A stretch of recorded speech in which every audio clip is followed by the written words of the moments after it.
Let me tweet it out.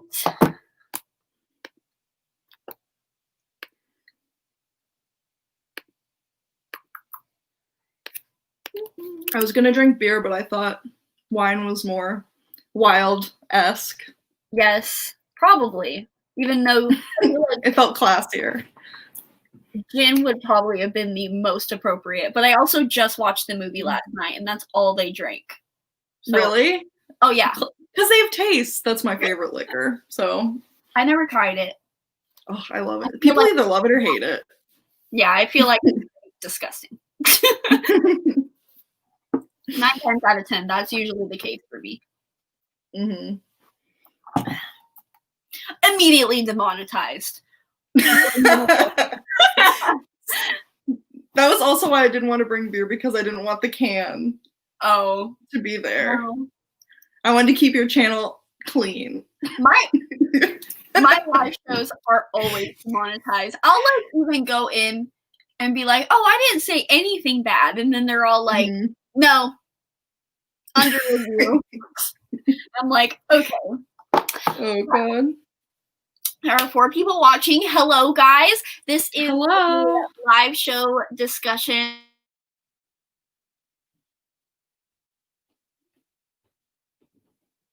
I don't know. She's just paused for me.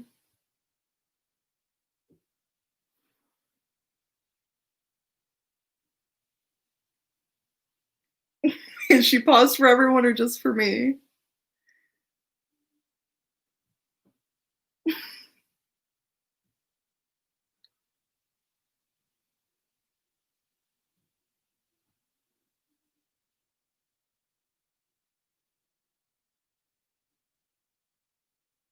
I don't know what faces I'm supposed to be making right now. I don't know if anyone can hear me or see me.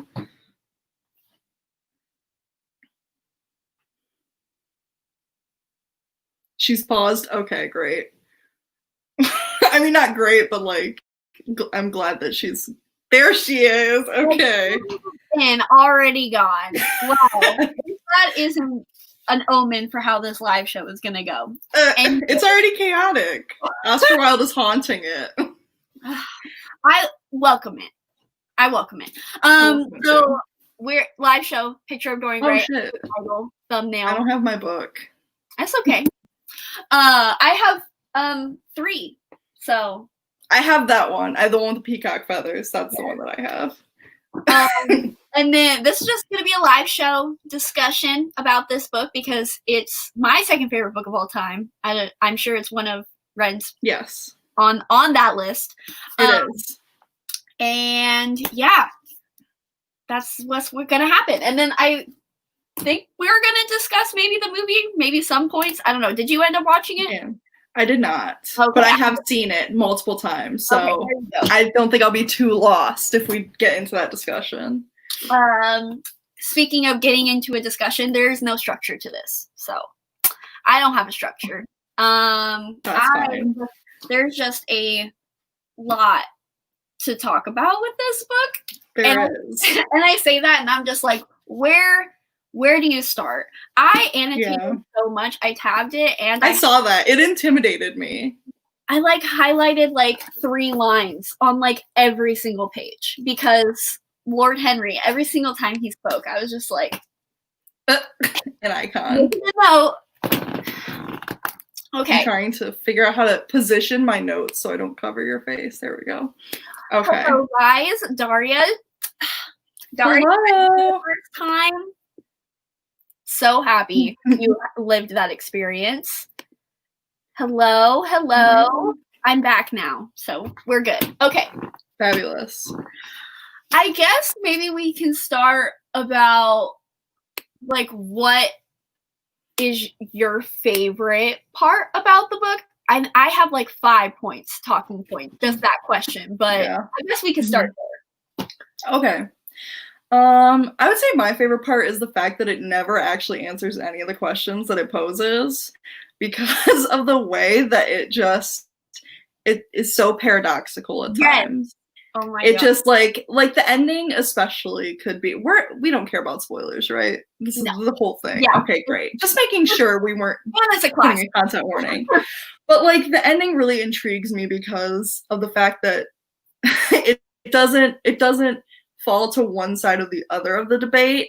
Even if you could read it either way. So like he could have either died because he is killing the actual soul that is in the painting or whatever, and he is suffering for his hedonism, or you could read it as the fact that he thought his soul was actually in the painting killed him, because the whole point is that like art is not actually in like life, and art actually shouldn't dictate morality. So him assuming that his soul was in the painting was his downfall. So like even the ending, it's just like, what is the answer here? And I know what Oscar Wilde probably thought, at least in that period of his life, but yeah, I don't know. Just that whole thing of it never answering a question is my favorite. I also want to note that I'm really excited to have this discussion because I am a little pea brain when it comes to. No, you're not. I am when it comes to like classics, because I've never taken an English class except for in high school. Like I took like AP classes, like I never took an English class in college. So like you just said, like either side of the debates, I didn't even know that people like hated Lord Henry until I was looking up a YouTube video and I watched like Dorian Gray as vines, and everybody in the comments and every vine was all like hating on Lord Henry, and I was just like, what?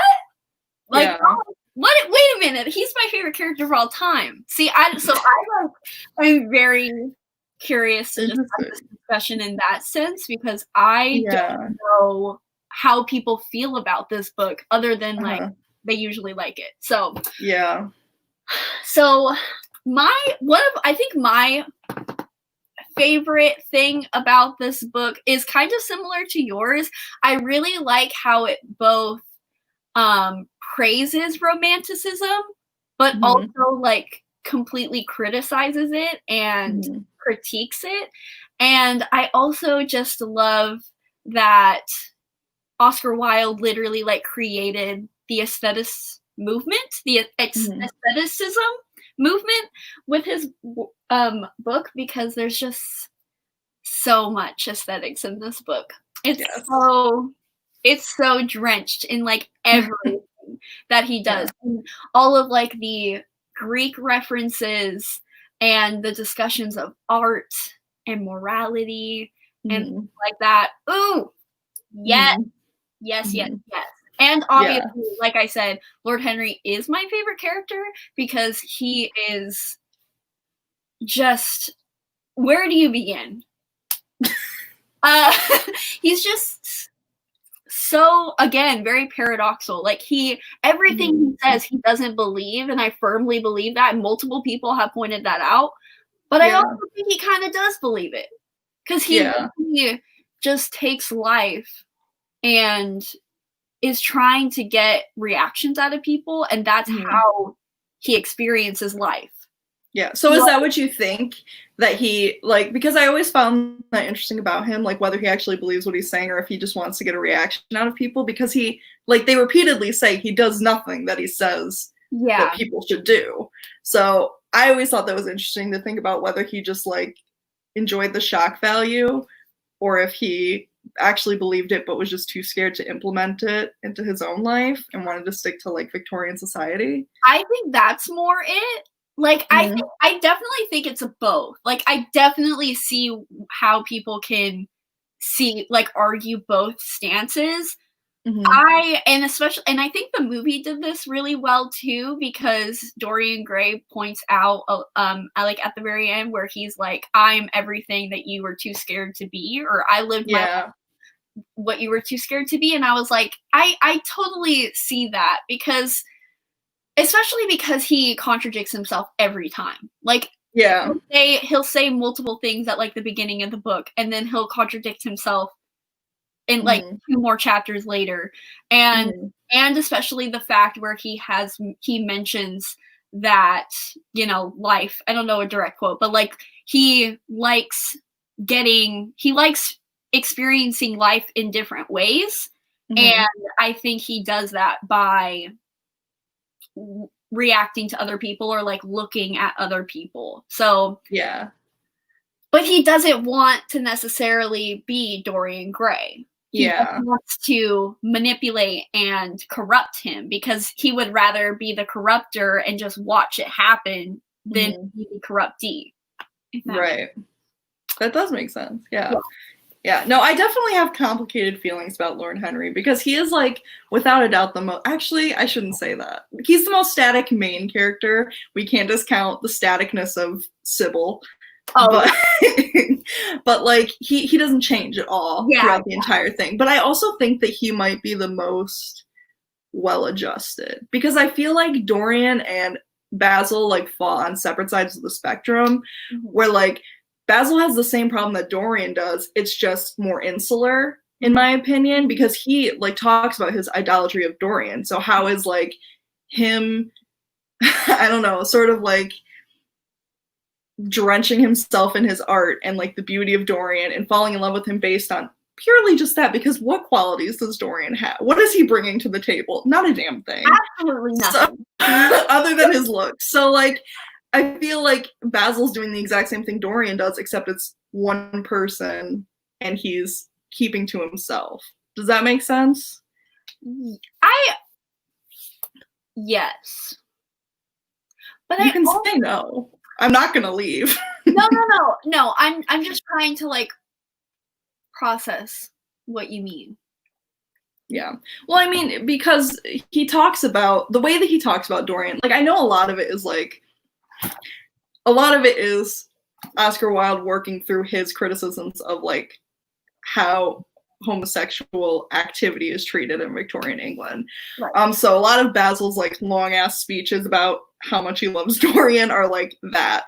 But I don't know, that's always how I've read it, is that Basil isn't exactly more well off than Dorian is because all of his focus is on art or Dorian himself. So he even says at the beginning that like he has to show up in society every once in a while too.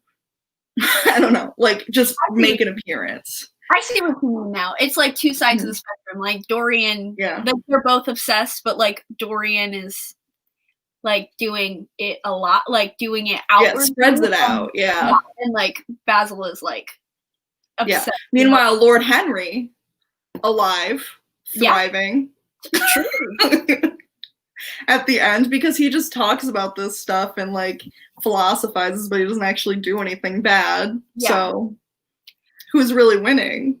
I would also say, because I know you did bring up Sybil, I would also still say that Lord Henry is definitely the most static character because I think Sybil's fatal flaw was the fact that she changed. It's true. It's true. Yeah. Yeah. That's a good point. And that's so funny because I feel like a majority, and like I feel like I may not be the right person to say this because I'm not a character-driven reader, but like I feel like most people hate characters that just stay the same. Yeah. I mean, I do. I am a character-driven reader, and that is generally true for me. I like Henry as like a caricature of like an idea, and all of his witticisms are great, obviously. Like reading his speeches is an unparalleled experience. I've never been able to replicate it in any other book, which is part of why I love this. It's just such a unique, Oscar Wilde just has such a unique way of writing. So I appreciate him for that, but as a character, I don't know. What do you mean you don't know? Well, because, like, what does he do other than corrupt Dorian? Nothing. And make speeches. He's like, I don't know. That's all what do you mean all he does is corrupt Dorian? The book wouldn't exist without him. He is the key to everything. Yeah, I guess. I don't know. I think Dorian was already kind of... he was so vain at the beginning, I think it literally only took, like, a stiff wind and he would have like fallen into an opium den. So I don't know. He was vain. I didn't think he was. He was until Henry yeah. talked to him, and then he saw the painting, and then he became vain. No, I think he was already because even I think that Henry just kind of made him realize like because when you're young, like I'm like this wizened old lady, but like when you're young, you like don't see how temporary everything is, and so I don't think that he thought about the fact that he wasn't going to be beautiful forever until Lord Henry was like, "You're not going to be beautiful forever, so enjoy it now." And so I think that pushed him more than anything. I think he was already vain, but Henry really just because Basil was already laying it on thick, as we know from what he was saying. Like, I compliment him all the time and such. So, but I'm pretty sure that there's a line at the very beginning where Dorian is like, he didn't realize he was like, he knew, like he was like, oh, I heard Basil's compliments and things like that, but I didn't really ingest it until Henry said those things. Yeah, I mean, I'm not saying. Listen, I know you're a simp for Lord Henry. I'm not saying this book would not agree. I agree. I don't want to make it sound like I don't agree. You're probably right. He's not interesting as a character. He's interesting as a device. The same way that Sybil is interesting to me. That's fair. That's okay, fair. Great. Yeah, because that's really all I mean is that he's not like a compelling character. When I look at the three of them, Dorian, Basil, and Henry, like together, that is a very interesting triangle, if you will. But like, yeah, I just don't think he as a separate entity is interesting. Even Dorian, like none of these characters are. I think Basil is probably the most interesting of all the main characters, like to think about. See, I don't feel like I know. I do think that, like, if Lord Henry was alone, like, just by himself, like, and we were just, like, in his head, I didn't know because there were a couple chapters he was thinking about things and he was just by himself, and I was like, yeah. So I don't think I can say that, but I was really surprised how little Basil was in the book when I read it for the first time. And I feel like I don't know his like archetype very much. Yeah. I think that he's supposed to act as a foil to Henry, and that's really his main purpose. But even in the end chapters where Lord Henry is talking to Dorian and Dorian's like, I'm gonna clean up my act. I'm gonna like get my shit together. Like it really reminded me of the way that Basil was talking to Henry at the beginning of the book. So like the fact that he came around. I also think this is kind of related, but also kind of not.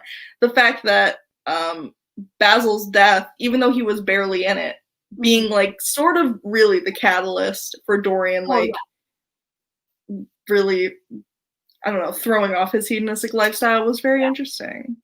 So yeah, I don't know. I like to think about Basil because he's just not in it enough for me to have any concrete thoughts about him, I guess. It is like super freaking gay that Basil was the only person keeping Dorian Gray good. Like he mentioned times, like Basil was the only person that could have like changed me. Yeah. And I was just like, yeah. Yeah, it's funny because that whole thing with Sybil, like he's just like, yeah, she died. Nah, don't care at all. I mean, not at the beginning, but Henry kind of, acted like it was fine. This book is also misogynistic, but Oscar Wilde is very misogynistic. But yeah, it was just, I don't know. I just love that whole dynamic and thinking about like him and Sybil and him and Basil and like, I don't know. It's just interesting. It is interesting. That's why we're here talking about it. I know. Watched the movie for the first time last night, and Ben Barnes could and still can't. Yeah. Literally, like a fine wine, this man. He will never look bad. So his like casting of Dorian Gray was very spot on, even though you think he's blonde. He is blonde. I know. I read it, and I was like, no, I'm just gonna skip over them. Oscar Wilde didn't know what he was talking about, at least in just that part.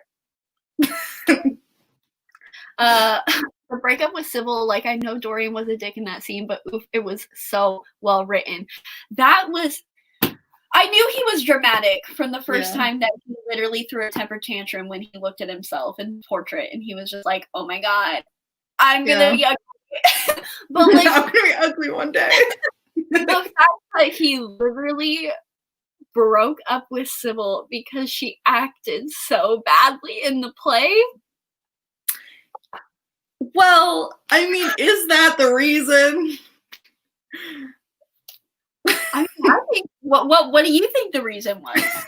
Well, I mean, the reason is because he actually saw her as a human being and not as a piece of art. Oh, well, yeah.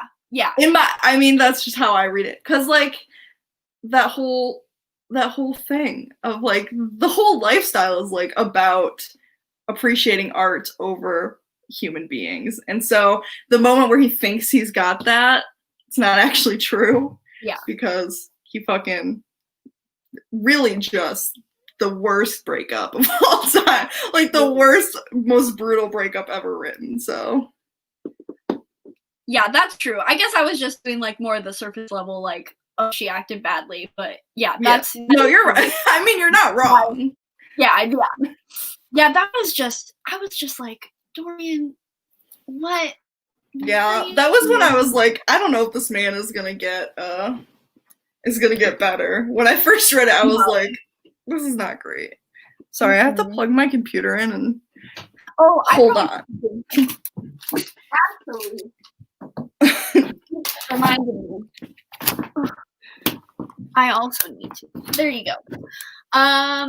Henry's hedonism and obsession with aesthetics was great entertainment. Was he a good person? No, but he was fun as hell. Exactly. Yeah, for sure. I'm not arguing that. Yeah. At all. Also, I appreciate something. One of the things that I really appreciated more upon my first reread, first out of like thousands that I will be doing for the rest of my life, the conversation with Henry and Gladys. Wait, which one was that? Well, when he was talking about art? They had a couple of them, but the one that I really loved was, oh my god, I literally flipped exactly to it. Wow. It was calling too. It says I have never, no. I'm trying to find where they actually start talking. Sure. So, you are flirting disgracefully with him, said Lord Henry to his cousin. You had better take care. He is very fascinating. If he were not, there would be no battle. And then Henry says, Greek meets Greek then? And she says, I am on the side of the Trojans. They fought for a woman. They were defeated. There are worse things than capture. You gallop with a loose rein. Pace gives life. I shall write it in my diary tonight. What? That a burnt child loves the fire. I am not even singed. My wings are untouched. And it just goes on. I love her because like Henry is very clearly misogynistic like throughout the whole book. But like I feel like, and I don't know Oscar Wilde, I don't know his whole deal. I'm sure he was misogynistic because like, hello, 1890s. But I feel like Gladys is like the most interesting female character in this, and I do think she has kind of a lot of autonomy in it. Yeah. At least way more than Sybil. So. Well, yeah. Sybil's just there as a plot device, really. Anytime hearing Henry talk, amazing, unparalleled. Lord Henry has to be an Aquarius and just likes to see the world burn. That's probably very true. Yeah, he definitely does. That seems his major goal is to watch other people just burn other people's lives down. He is terrible. He is a very terrible person. Yeah, he's the worst. I love him. So I think he's already as well. I don't agree, but that's fair. I think in Wilde's era, the blonde pretty boy look was in, but I like that they casted Ben Barnes, who I would say is a better representation of what modern audiences find attractive. That's probably true. I don't know. Then go like, I love blondes. I actually don't find many blonde. I'm not even gonna say that. Cut it. Cut it. I'm just saying because, like, based on racism and, Anglo-Saxon beauty standards, I think they were going for that angelic look. The whole point is that he's supposed to look like pure Adonis, yes, untouched baby boy child. Yes. But he's not. And so for them to make him look like dark-haired and brooding. Although Ben Barnes did a really good job of being like, when he steps out of the car for the first time, right, or the carriage or whatever, he looks literally the picture of innocence. Yeah. So I can't be, I'm not ever mad at Ben Barnes. Don't ever mistake me being, this is not about you, Ben. And even I also noticed that he was like doing, I can't do it because I'm out of frame, but he was like messing with his like hands a lot, and he was just like fidgeting a lot, and I was just like, I see what you're doing. I see what you're doing. Acting. You read the source material. Truly. Ugh. He's just a great actor. And the fact that he is reading the source material for Shadow and Bone. So I don't know. Not to. He's gonna kill it. I'm just, anyways. He's a great actor. Ben Barnes could step on me. Yes, absolutely. Mm-hmm. For sure. Okay, so what next? I can look at my notes as well because I made a few of them. Although I think that we covered a lot of it. There was one thing that I knew I wanted to talk about, and I wanted to get your stance on, because I kind of have trouble with this word, and that is homoeroticism. And I hate that word a lot.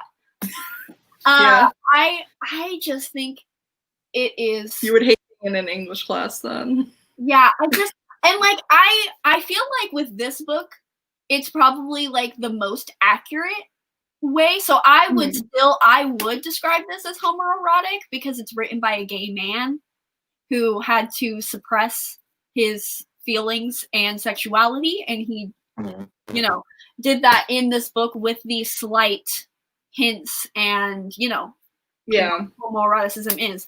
But like, I would say it's not even slight at some point. Yeah. Oh yeah, probably not at all. But I don't know. It's just something about it, and I think it's also because a lot of it is like coincide with like a lot of like dark academia books, and I have a lot of problems with that genre, as we all know. Yes, but we know. I feel like it's just weird to say that, especially I think the problem is just that when it's like a white female author, like of course Donna Tartt and ML Rio too, especially with, I think I especially had this problem. Well, I had a lot of problems with Secret History. We don't have to discuss that whole book. I'm glad. I don't want to be on trial. But like, especially in like If We Were Villains, like there was this weird shower scene, and like there was like a couple other things, and it just feels so like sexualized. I don't know. I would like to hear your thoughts. I may be overly sensitive. I just feel like I don't really like that word. What about like my thoughts about homoeroticism? No, just like, I don't know, just like comments on on those comments that I just said. Okay. I mean, I think that you're right. I think that homoeroticism, in my opinion, a lot of times is sprung from either fetishization of the queer community or a desire to see yourself represented in history. And I think that's especially where it comes in for a lot of classic books that say that they're homoerotic. This one is, I would say, I mean, people describe it as homoerotic, but I think that is like putting it mildly. Like, I think this is a queer book. Like, I genuinely think that this is just a queer book. Like, it got him jailed. So, I mean, among other things, but like, it was definitely part of what got him criminalized. So, I mean, I would say that this is definitely a queer book. But in regards to like dark academia, and the homoeroticism that people often find there, it does get fetishized for me. Donna Tartt especially bothers me with that. We all know, well, I don't know, we probably don't all know, but I feel like The Secret History has kind of become my brand at this point. So I guess I should talk about that. But yeah, it's the way that she deals with queer people in that book and the Goldfinch irritates me. But I think that homoeroticism definitely has a place in like criticism of literature, not like criticizing it, but like dissecting it and stuff. I think that it definitely has a place, but I also think that a lot of it gets misconstrued, especially for classics, because the way that men interacted, 100 years ago is very different from the way that men interact today. So it's hard to say. I think it should be like, it should be a tool to look at like classic literature. I just don't think it should be something to strive for today, because I'm like, why would you have it like that when you can just have queer characters? Yeah. Like, I think that's more of my issue, but that's kind of off topic. I just thought about it. I agree with you. That should not be something. I mean, if it's like a queer person writing about queer people, and them like trying to come to terms with their identity, that's a thing. That's fine. But if it's like a straight white woman, maybe not talking about gay men at all, if you're not going to do it well. So mayhaps don't do it. When Dorian and the chemist revealing a secret, I think we all knew what that was about. I didn't know what that was about. So I'm glad that you brought that up, because I was very curious as to what that secret was, and I was very confused. And I was just like, see, this is why brain. I mean, it's not actually confirmed that it was about that, but given like this text of the like what we're working with here, I would say that Oscar Wilde was definitely giving us a nudge in that direction. But I think part of it is like the air of mystery surrounding Dorian and like, oh God, what dark deeds has he done? So I think that thank you for commenting that, because now I'm like, oh, see, now I'm learning things. Yeah. I think this book was mostly about, that's why I call it a queer book. I think this was mostly about queer relationships, because of the fact that he doesn't answer any of the questions that he poses. It's a philosophical novel for sure, but like, I don't know. I feel like it's definitely gay propaganda, and I love that. To be honest. Absolutely. There's so much about this book, and I just feel so dumb trying to talk about it, which is why I wanted to do a live show, even though I like am just showing my ass on live. But like, it's just there's so much about, like, you could literally just analyze every single chapter and spend like an hour talking about every single chapter. Yeah, it is a lot for how short it is. It is a lot. I can't even believe he was able. I mean, when I'm reading it and I'm like looking at it without the amazing way he writes, like just the way that he writes and puts sentences together, again, just unpaired. Like there's no one else who writes like him.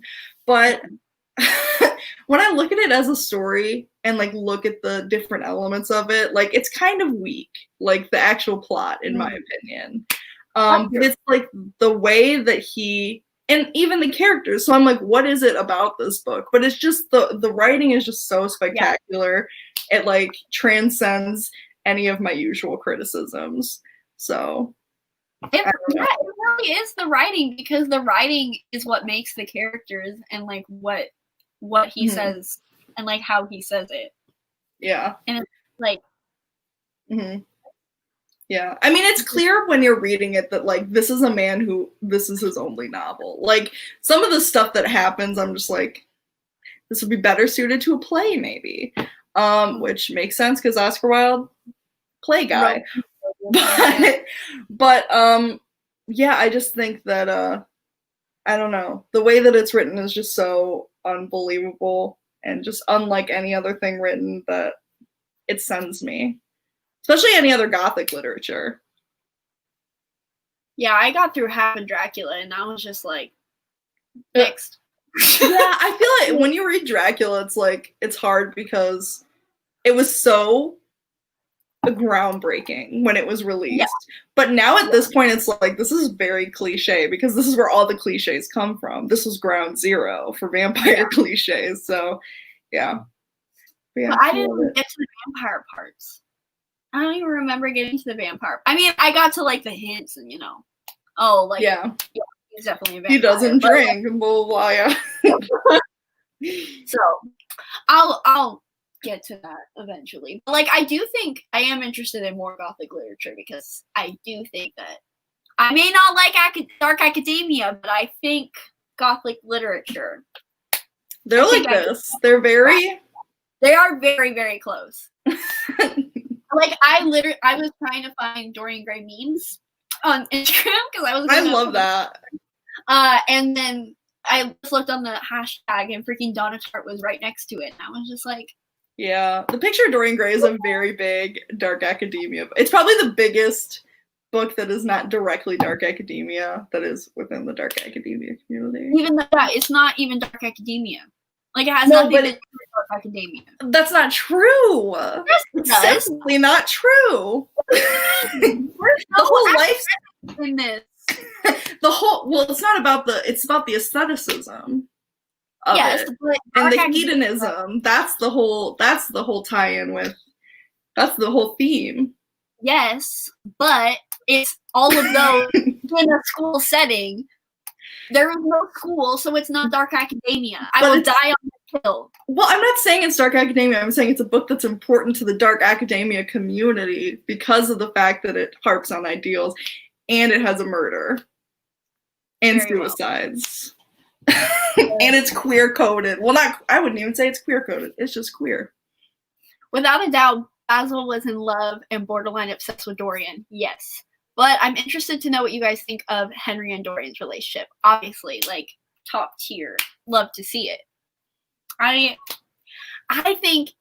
just think it's so interesting. Again, like we were talking about earlier, where he would rather be the corruptor than the corruptee.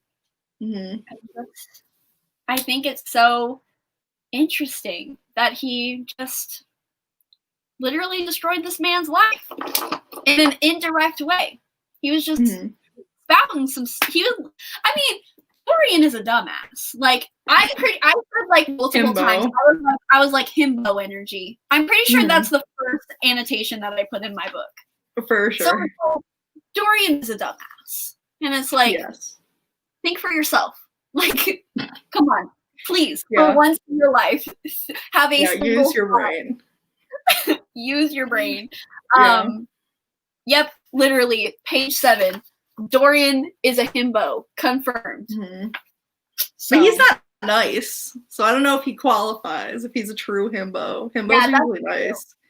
I mean, I think he thinks he's nice at some points of the book. I mean, eventually, I'm not nice, but like I think when he like meets Sybil and things like, and like when he meets like he's like out and about in like the streets of London and the parties and all that, I think he does think that he's nice, but that's obviously true. Regarding their relationship, like they're like to me they're queer coded as well too, because I remember the first time I read this book, I thought that Lord Henry was like old, but then I reread it this year, actually earlier this year, and I was like, wait, they keep saying he's a young man, and so I'm like, this is interesting to me, because I think that for him to be like, I don't know, before I kind of thought of it as a mentor-mentee relationship, and I think it reads a lot like that, but then Dorian, I think, kind of gets on Henry's level, or like supersedes him, really. So I don't know, but the fact that they had a house together in the country, that seems a little gay to me. Oh, I missed that. Because there's this part where he's like, I can't stay at mine and Henry's house in the country because I'm so scared someone's gonna find my portrait, basically. Yeah, I know. That sounds pretty cottagecore to me. They're living their best cottagecore life. Well, I mean, they also like went to the club and like did their things together. So like, what, they got separate rooms? Yeah, exactly, for sure. Okay. Yeah, no, I think their relationship is really interesting, and how Dorian moves I don't on. think it was. I don't think it was romantic in any way, though. At least personally.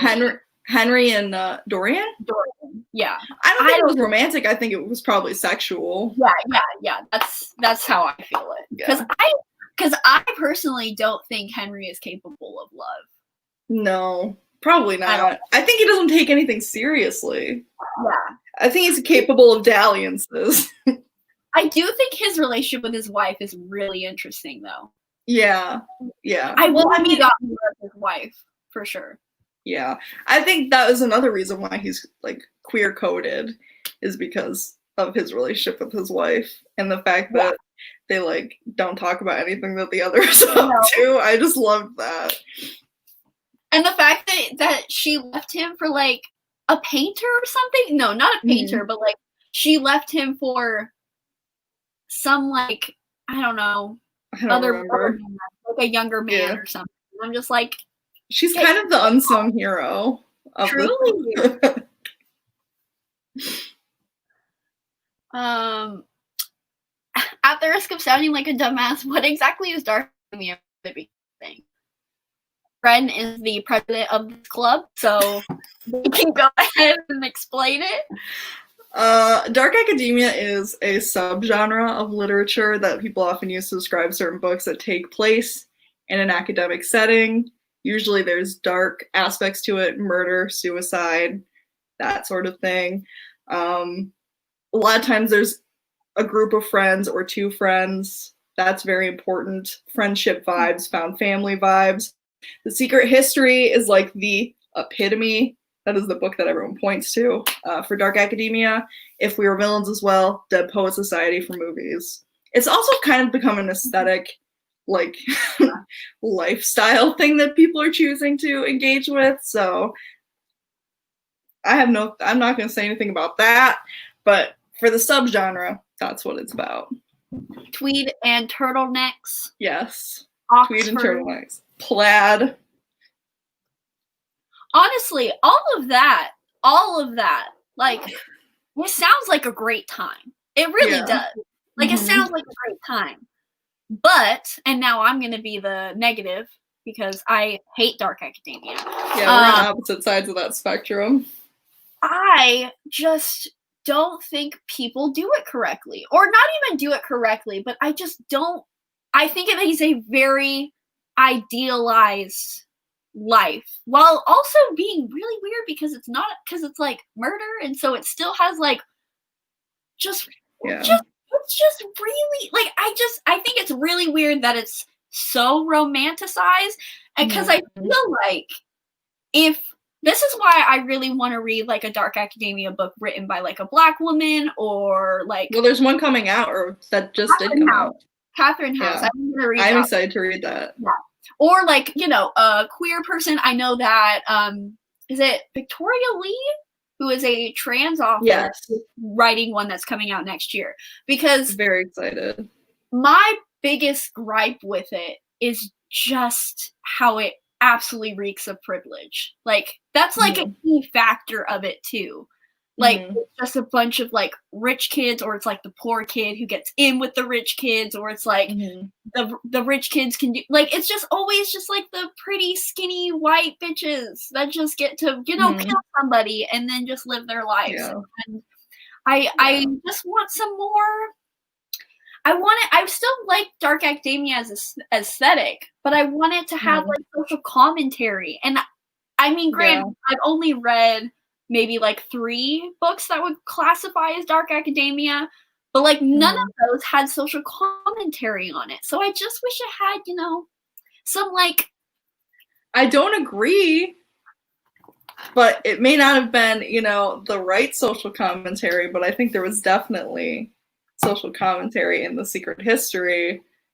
I mean, social commentary. But I do agree with you. Sure. Yeah. And like no, don't matter. Like, elitism doesn't matter.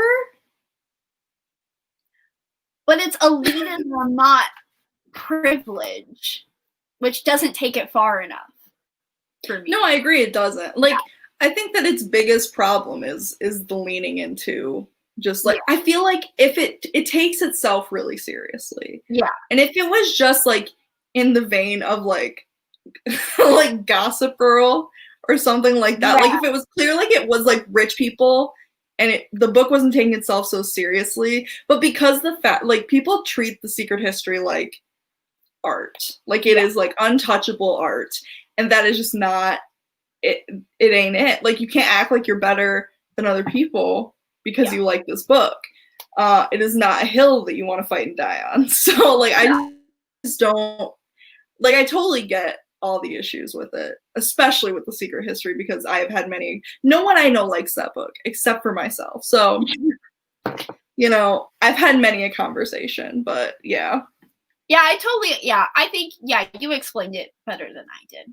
So it's just the pretension. I have never liked pretentious people. Like even before I love it. In Dark Academia books. Like why are we friends then, Heather? I'm literally the most. Because they're That's true. Like I feel like pretentious people that are like self-aware are still not really pretentious. That's fair. And you know, I feel like my varying of interests allows me a sort of freedom into that space. Because I'm like not just reading Donna Tartt and like watching, you know, whatever, the latest Oscar contender or whatever, and writing with a fountain pen. Like I'm also wearing a Dragon Age sweatshirt. So like I feel like the varying it helps. But those people who are like, you're so actually, I don't know, did you find that in the history department? Because a lot of English people, like English literature people, kind of fall within the pretentious and knows it but like rebels in it sort of category. But I feel like history can see that a little bit. No, only because I went to a minority run college. And like all of our history courses, like our history department was very small, and the majority of our classes were like in African history or Asian history or Latinx history, very like not European, not classic, things like that. So I never got the like pretentious dude bros who write about World War II. You're very lucky. Yeah, I was very lucky in that. I mean, because I wanted to be in those classes, but I was lucky that I didn't have to deal with those people. So yeah, I went to a majority white school for college, and it was a time. You know? Yeah, and it was majority men and majority white, so you can imagine the joy that I was feeling. Yeah, look at that. I'm just like looking up questions to kind of just I don't have anything to contribute to this question that Daria just asked, but I think it's interesting for you perhaps, because I don't remember enough about the changes. What do y'all think about the changes the movie made? Yeah, okay. I was like a 1-minute change, so it wasn't like I was mad and I was like, it was a very fast change. But at first, I was, especially with Emily, I was just like, what are they doing here? Because I was just like, I don't like that they replaced Basil's purpose with a woman, and I don't like that they replaced Basil's purpose with a whole character. I don't remember, like, what is the I don't remember this. So Emily was Henry's daughter. I do remember this. Yes. Mm-hmm. Yes. And she was obviously like our love interest, and she was the person who was going to make Dorian better and make him good. Yeah. And so I feel like that's probably my biggest gripe with the movie. what I don't like. And I also I didn't like. Oh, and I remember this is what I was also gonna bring up. So I'm glad it reminded me. I don't like what they did with James. I think his name is Jim in the movie. Is his name Jim in the book, Sybil's brother, or is it James? I thought it was James. I mean, Jim is a nickname for James. Maybe they just decided to go casual for the movie. I didn't love what they did with James and just like the timeline of like him and the fact that Sybil always knew that his name was Dorian Gray, because I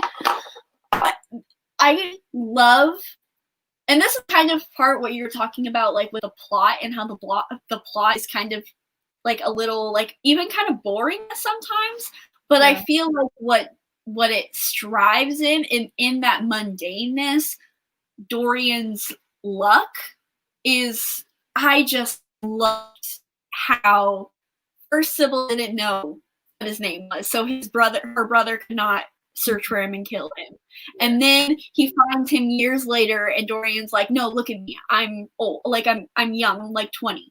And but then he later finds out, no, it was him. And then he goes to Dorian's house, and then he gets shot by them just playing around with guns. And I love that. Mm-hmm. But it would have been boring as a movie.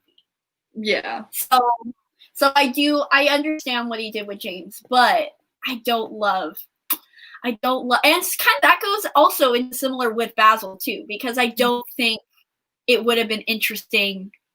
Well, I don't know. I think they could have done it where Alan comes and just takes care of the body, because Alan was mentioned in the earlier part of the movie. So I don't really know why they just had Dorian do it himself. Probably just for I feel like it displays like how far he's fallen, maybe like visually better, instead of like having to rely on speech or inner thoughts or anything. It kind of like shows, because during that scene he's like really emotional and like going through it. So I think that's probably why they did it like that. But yeah, and with Sybil and how she like jumped off into that river. So I'm sure they were like, wow, look at us go. I find it interesting that they did that with Emily, because like they make it more explicitly gay. Yeah. So I'm like, what is this, just sexualizing gay men because of the fact that they're like not allowing him to be the savior, the romantic savior. They have to add a woman, but they still have the sexual element. So it's like, what are you trying to say? That part, man, that's true. I was like, oh yeah. I did like Emily because and maybe to give the directors and the writers maybe a benefit of the doubt, maybe they did add her because they did want to bring like a female character to the forefront. But I also don't know if I can make that stretch, because she didn't lose her autonomy, but she very quickly was not obsessed, but very quickly fell in love with Dorian, just like everybody else. I think that a lot of times, especially what was this, 2008, 2009? Yeah. The fact, like, I think that especially in 2009, just having a woman be there was like representation. So I think that they're like, oh, let's add another woman so it's not just like just men. Yeah, that's true. That could have been it. Because there were no women really in this that had any sort of anything to do with anything except for be a plot device. Except for Gladys. Who you're right. Was interesting. I loved her. I didn't have much opinions on her when I read it for the first time, but this reread, I was just like, this bitch is a bad bitch. Like, she low-key is like, because she's like a widow, I think. I don't think she's married. And she's just throwing all these freaking parties. Yeah. And just flirting with the hottest man in London. Yeah. Her entire life, from beginning to end. I don't know how long the span of time was, but I know she got older. And she's, I love her. But I also, back to the movie, I also, I don't love what they did with Henry, but I also think it might have benefited in a movie setting because of how stagnant it was. Maybe it wouldn't have been as interesting. But like, just a part of the allure, or not even I don't know if that's the proper term, but something I really loved about the ending of this book and the fact that Henry, like a key part of really everybody in the book, but especially Henry, the fact that he never believed that Dorian was ever a bad person because he was so beautiful was like such a it was such an important part, because when Dorian was like, what if I told you I killed Basil? And Henry was like, you would never do that. Like, you are not capable of doing that. Well, he's like also like crime is for the poor. So. I love him. I just amazing. But and then Dorian, like offed himself like that night, and I just think that is a really interesting point, and I think the movie showed people realizing how bad of a person he was a little too much. Like, I think obviously the populace had a negative opinion about him as the years went on, because that's why Basil was like, hey, what are you doing? Like, you need to stop. But I feel like for the most part, especially people close to him, had these like rose-colored glasses around him. And I don't think the movie really portrayed. I think they leaned in too much about his image and how negative people thought. Yeah, I think that was my biggest issue with the movie when I watched it, was that it was just so like ham-fisted. Like, it did not trust the audience at all to like know that Dorian was a bad person. It was like, I don't know, a lot of, I don't want to say the main point, it's not the main point, but one of the points of Dorian is that he's so beautiful that people just like him anyway, regardless of whatever else. So, because even though he has all these, like, at the end, towards the end, he has all these terrible rumors about him, but people are like, well, he's still so beautiful, we'll just keep, having him in polite society. So yeah, I just thought it was a little ham-fisted. I feel like that's a big problem with movies, is that they just lack subtlety a lot of the time, especially like adaptations. They feel like they just have to like go in and it's like, you can really calm down, like, we're gonna understand. And I feel like it was played up more as horror in like the trailers and stuff, so maybe that was part of it. Like, it's not supposed to be psychological, it's supposed to be like a horror movie. I don't know. I see that. I will say I do really like what they did with the painting, and I do really like what they did about the actual like exchange of the soul. I think, because in the book it's like literally like what happened, like what it's just because he says he was, at the beginning, he would give anything, he would give his soul, and then we're just supposed to assume that a transaction was made. I always thought, before I read this for the first time, and I think I even still described it the last time I talked about this book in the video, I always thought that Dorian literally sold his soul to the devil. Right. I always thought that was what happened. And then I read it and I was like, oh, that's not what happened. But then I was watching the movie with my dad, which was a little awkward, I will say. And halfway through the movie, my dad was just like, is Lord Henry the devil? And I was just like, no, he's not the devil. He's just a shitty person. And of course, my dad, he's like, I'm going to ignore you. And he looked it up. And somebody like makes the analysis that Lord Henry is the devil and Basil is an angel, which I think could make some sense. But it does make a lot more sense in the movie context, at least, because Henry's like burning some rose petals, and like he asked Dorian, would you do that? And Dorian's like, yes. And so it's like a much more like direct link to Henry. And I like the fact that the portrait was like alive, and I don't think the book really was like that. Yeah, I mean, I just think it's so, like, the idea of Lord Henry being the devil is just so boring to me.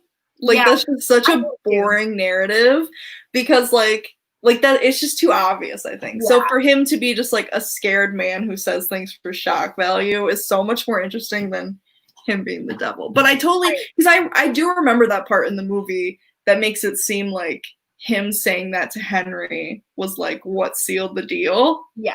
And so I can understand how that would come off that way. But I feel like and then later in the movie it's not, because he gets all because he gets better. He yeah. Stuff. That's annoying though.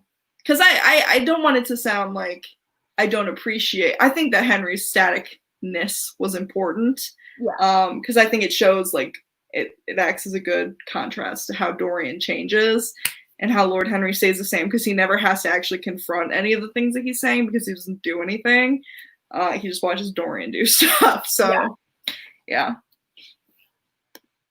But yeah, I think those are kind of just my overview thoughts of the movie compared to the book. But yeah, definitely the worst part was the fact that they brought Emily in. I feel like if this movie was made today, which I'm sure they're gonna make another one like in a couple years.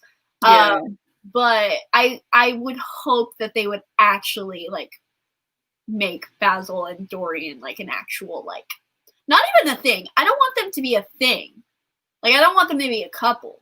But I do want it to be more explicit. Yes. I want it to be the fact I want Dorian to say that like you are the person that will make me good, or Basil is the person that, you know, things of that line and things like that. I think that would be really interesting for him to say, just thinking of like the movie that we're gonna create, obviously. Is that like if he said it after like he's dead and he's just like looking at the corpse and he's like, it could have been you could have saved me, and then he goes tosses his body somewhere or calls Alan to do it.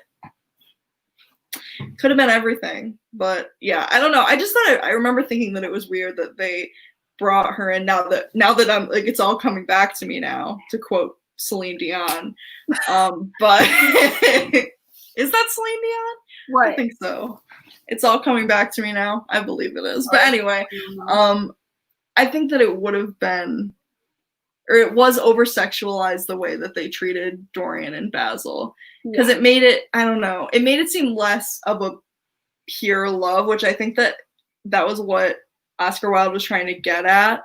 Like, it was like very, like the beginning when he's like, I forget what the exact line is, but Lord Henry's to Basil's like, oh, you see him often? And he's like, I wouldn't be happy if I didn't see him every day. Yeah. Like, that is the most fucking wholesome shit. Like, I was like, that is adorable. So, like, the fact that they kind of sexualized it, I didn't love it. I agree. I will say I was very surprised that they were like, that scene where he like kisses Basil and then, you know, like something happened afterwards. I was surprised that I didn't remember that in the movie, and I was surprised that it was on there because it was 2009. That wasn't that long ago. But it feels. I was surprised that it was there.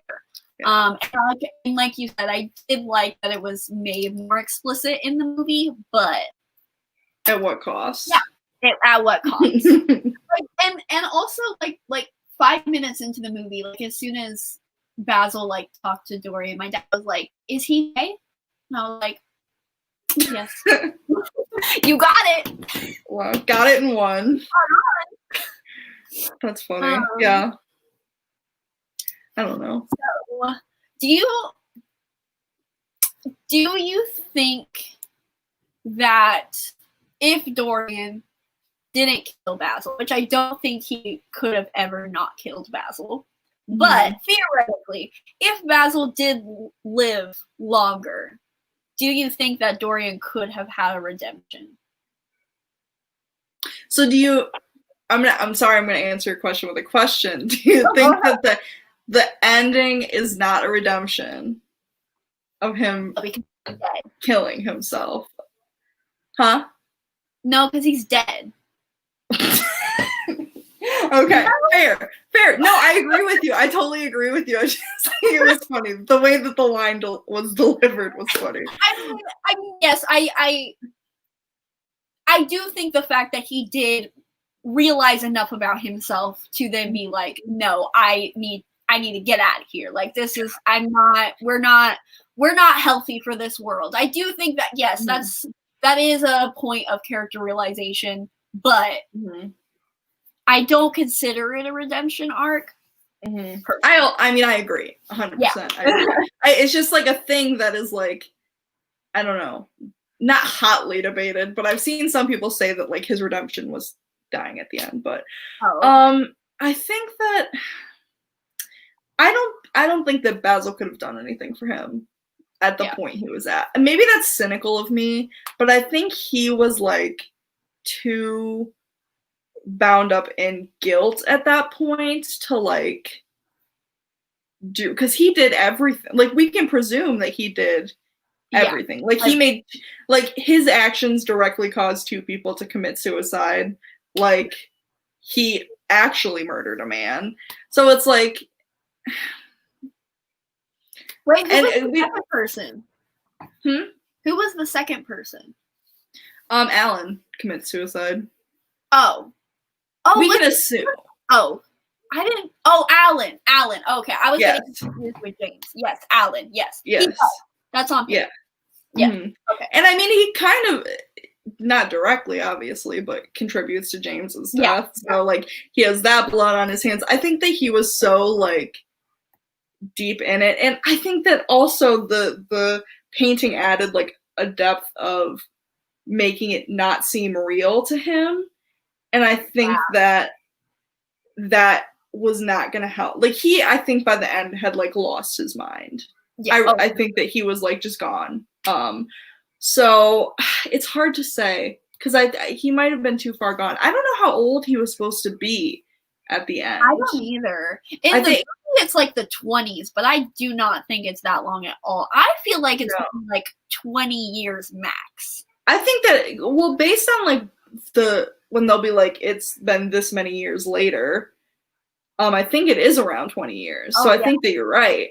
So like all together from like start to finish, it's about, but I'm not entirely sure, but I'm pretty sure that it's around 20 to 30 years. So it's like, I don't know how old he was at the beginning. Basil said he was over 20. So if he's like 40 something. Yeah. And he did all these terrible things, sold his soul. Like, I don't know how he would have even gotten out of that contract. Yeah. If that was, I mean, I don't know what else it could have been. Do you think it was like the devil that put his soul in the painting? Or I guess it's not really an interesting question. I can't believe we've gotten through an hour without actually talking about the painting and like what. Wow, we really did that. We really did that. I mean, the characters are interesting, so yeah, they are. But is the portrait a character of himself? Ooh, I don't know. True. I mean, yes, because of how much religious connotations that are in this book. So I can't imagine what else it would be. Like I mean, you would have to, if you know, like what else would it be? If it would, like, is it, I'm sure you could make I guess, I don't know if you could make that argument that if the painting wasn't even changing because other people looked at it and were in horror about it. So that's not really a discussion. But yeah, I mean, I feel like that's the only explanation. I agree. I don't know. Yeah. I agree. I mean, I think it's probably not like, it's probably not it's definitely not the most important aspect, but I think that it's still a worthy question because of the way this book deals with morality.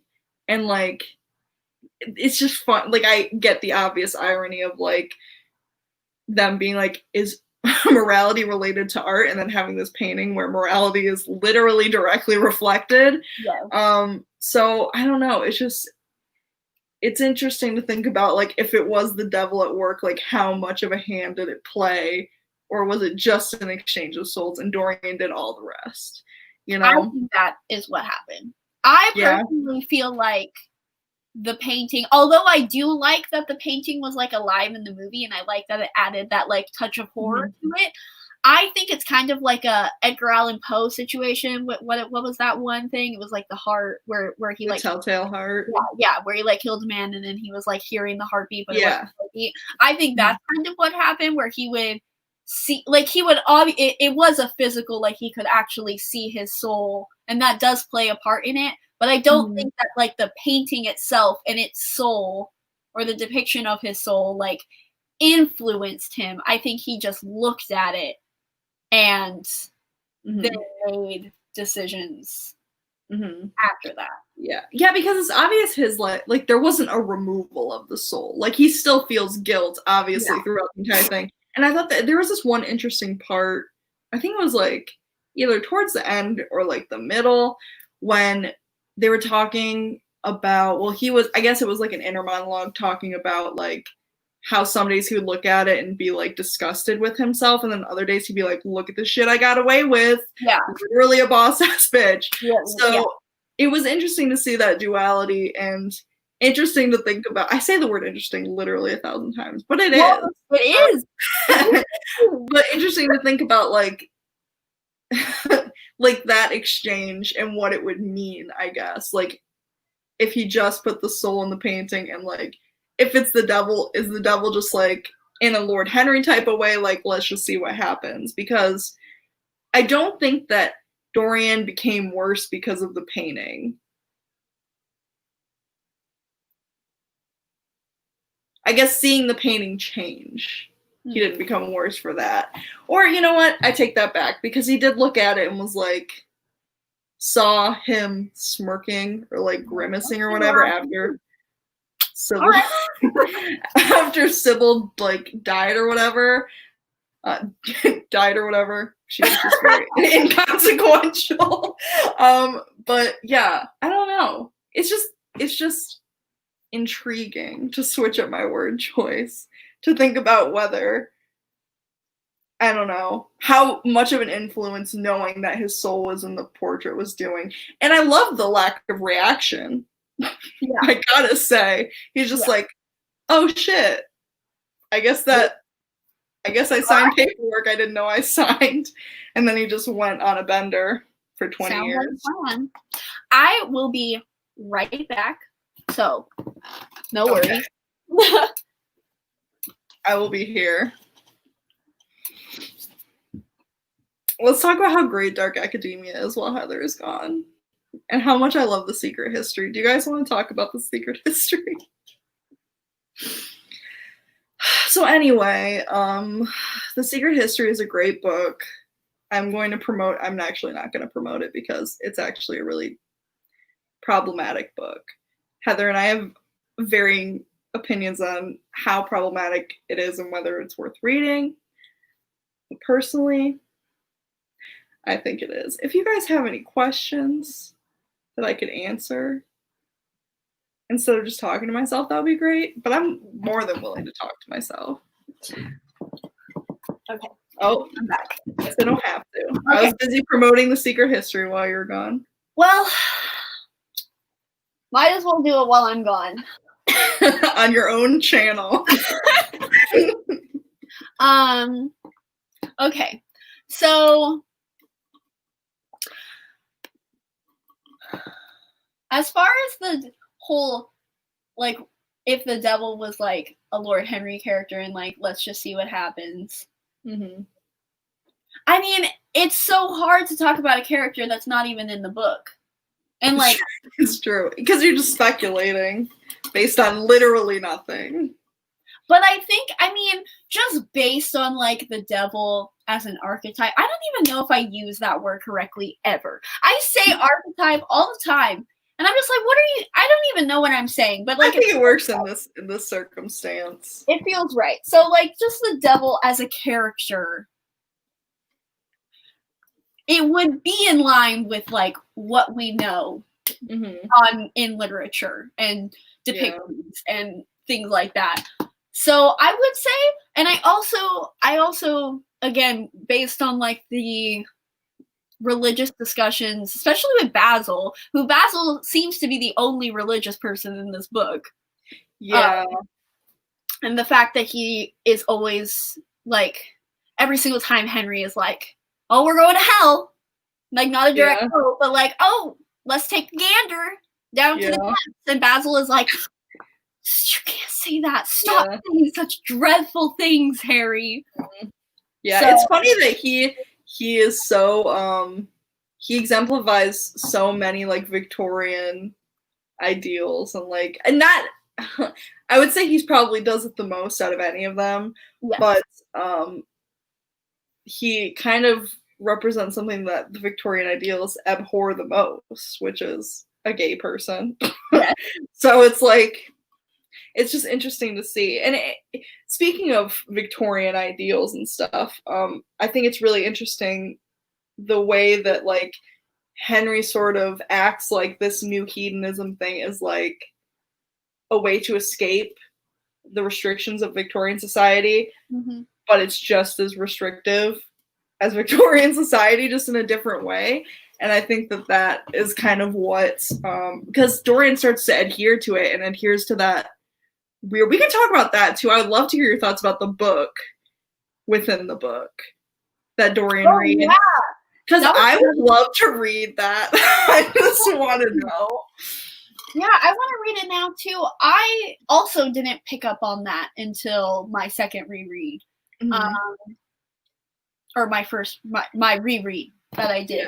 I don't feel like I have too many thoughts about it, just other than just a furthering of Henry taking Dorian's life as a plaything and being like, here's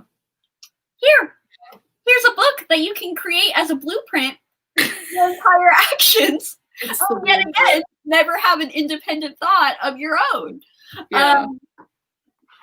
So I don't really have a thought about that. Yeah, I think it was just furthering the idea of whether art is actually, like, art for art's sake is valuable. Personally, like, a lot of the lines that I think people use to make Lord Henry, like, look worse are, like, some of the lines that I feel are true. Like, in real life, there was that one where he's like, people call art immoral because it like reflects the way that they are immoral themselves or whatever. I'm like, is that not true? Because like I saw when I was doing like research about people's thoughts about it, they were like, oh, this is just like an empty idea. And I'm like, but isn't it true though? So I don't know. I just I would really like to read the book is really what it comes down to, because I want to know what about it was so bad. Because I agree with a lot of things that Lord Henry says, not necessarily all of them, surely, but a lot of the stuff that he says where like a focus in life should be beauty. I don't think it should be everything, obviously, but like the aestheticism idea of it appeals to me, even though I know that Oscar Wilde later on was like, I was wrong. I kind of just ignore that. Well, I mean, he was wrong because other people took control of his life. And like if he would have lived his life the way that he wanted to live it, then so I feel like he was correct. It's just that what he wanted, it was impossible for him to get considering society and shitty people. So I mean, I am of the mind, generally speaking, that no art is immoral, because I think that the way that we view art, like things can be immoral in different places that aren't, like thinking about the things that would have been immoral in Victorian society, this book was considered immoral. So like it's morality is just such a weird thing. That's why this is a philosophical book, though. This is qualified as a philosophical book. So I don't know. It's just interesting. And it's interesting the like spin on romanticism of like finding meaning in individualism. But like the romantics were like individualism in nature, just hang out with trees. Like no individualism in society. Like that's where you find worth, I guess. So yeah. Great book. Love this. I also, of course, agree with everything he says. Like, everything Lord Henry says. Except... Like, crime is for poor people. What? But he says crime is for poor people. That's literally my favorite Lord Henry. I was like, oh god, I love this movie. I don't even know. I like literally all of my quotes were his quotes. I do love the quote where what you were referencing earlier was all like, beauty is more important than genius or something like that. Mm-hmm. I'm just like, are you wrong? Perhaps you made points. And like, pleasure is the only thing worth having a theory about. When we are happy, we are always good, but when we're good, we're not always happy. And I'm just like, yeah. Oscar Wilde, literally the quotability. I literally, right here, I have an Oscar Wilde pillow. Love that. Doing nothing is hard work, which is a paraphrased quote from The Importance of Being Earnest. No, my favorite quote. Yeah, okay, I do know my favorite quote. Where is it though? It's where he's asking Dorian what his secret is, and Henry is like, I will do anything except eat well and exercise. Yeah. Yeah. I love him. So, I think it's right here. Yes. To get back my youth, I would do anything in the world except take exercise, get up early, or be respectable. I love it. I laughed out loud when I heard that for the first time. Like, I choked. There's it's unparalleled. Have you read any of any other Oscar Wilde stuff or seen any of them? I have a collection of fairy tales that I just got. You should really read or watch The Importance of Being Earnest, because I think it's about. It is about a man who lies about his name. There's just so much to it. There's a man who lies about his name and calls himself Ernest, even though it's not his real name. And then there's his friend who hears this and is like, oh, that's a great idea. I'm also going to be called Ernest. And it's like a wacky comedy of errors. And it's just so funny and ridiculous. I'm sure. Like, I plan on reading literally everything that he could possibly write, because he was like, I'm only going to write one book. Which, do we know? Like, was that a conscious effort, or is that just how his life turned out? Well, he wrote it in 1890, and he was in prison in 1897, so it's possible that he just did not have time with everything that happened with this book. Yeah. But yeah, because a lot of his plays and stuff came before in short stories, so I think that maybe he was thinking, like, I'm just gonna write short stories and stuff, and then I'll work on full-length novels. I would love another novel from Oscar Wilde, but tragedy. I know. It's so sad. So I'm just gonna have to grasp with anything else that I can get. Yeah. He's great. I just got his prison writings, which are gonna be probably a bummer. And that's where he says that he like no longer believes in the aestheticism and stuff, and that he like put too much of an emphasis on beauty and whatnot. So that's gonna make me sad, but I'm excited to read it anyway.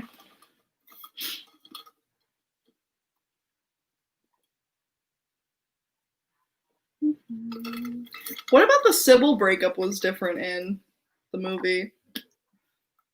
They didn't. Oh, yeah, they didn't like mention the fact that the reason that he broke up with her was because she was a terrible actor the second night. Like, that wasn't a thing.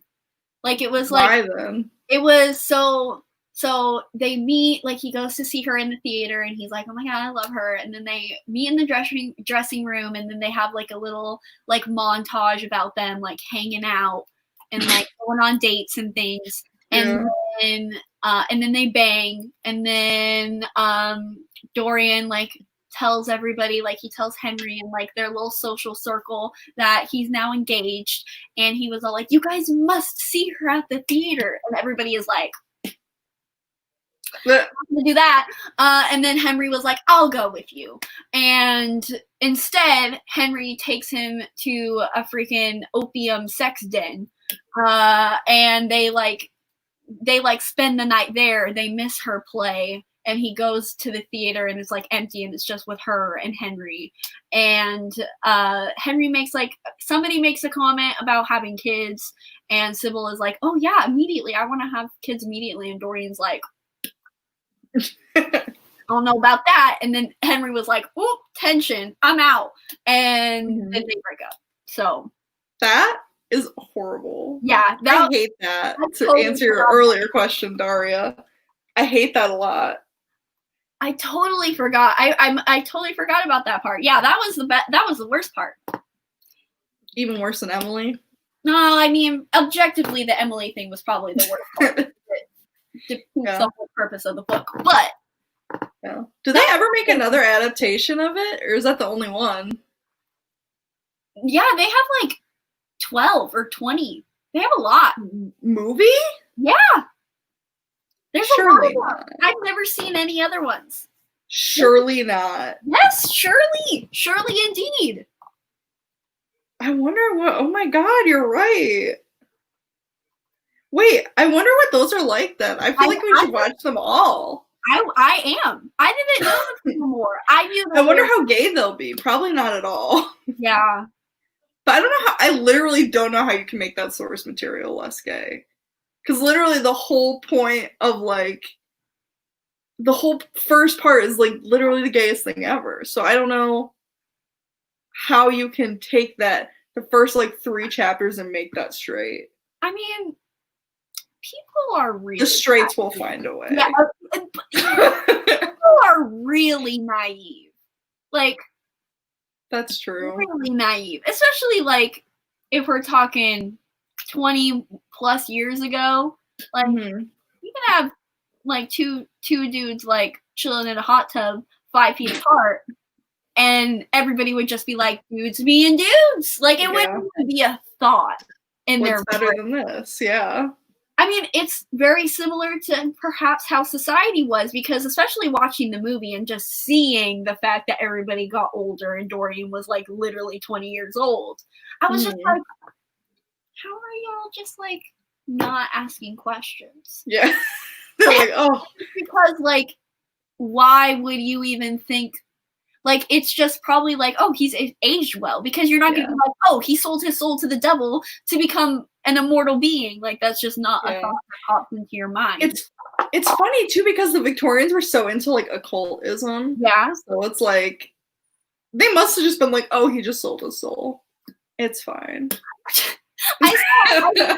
I literally saw a Tumblr post where it was all like, I love that. First of all, already a great start.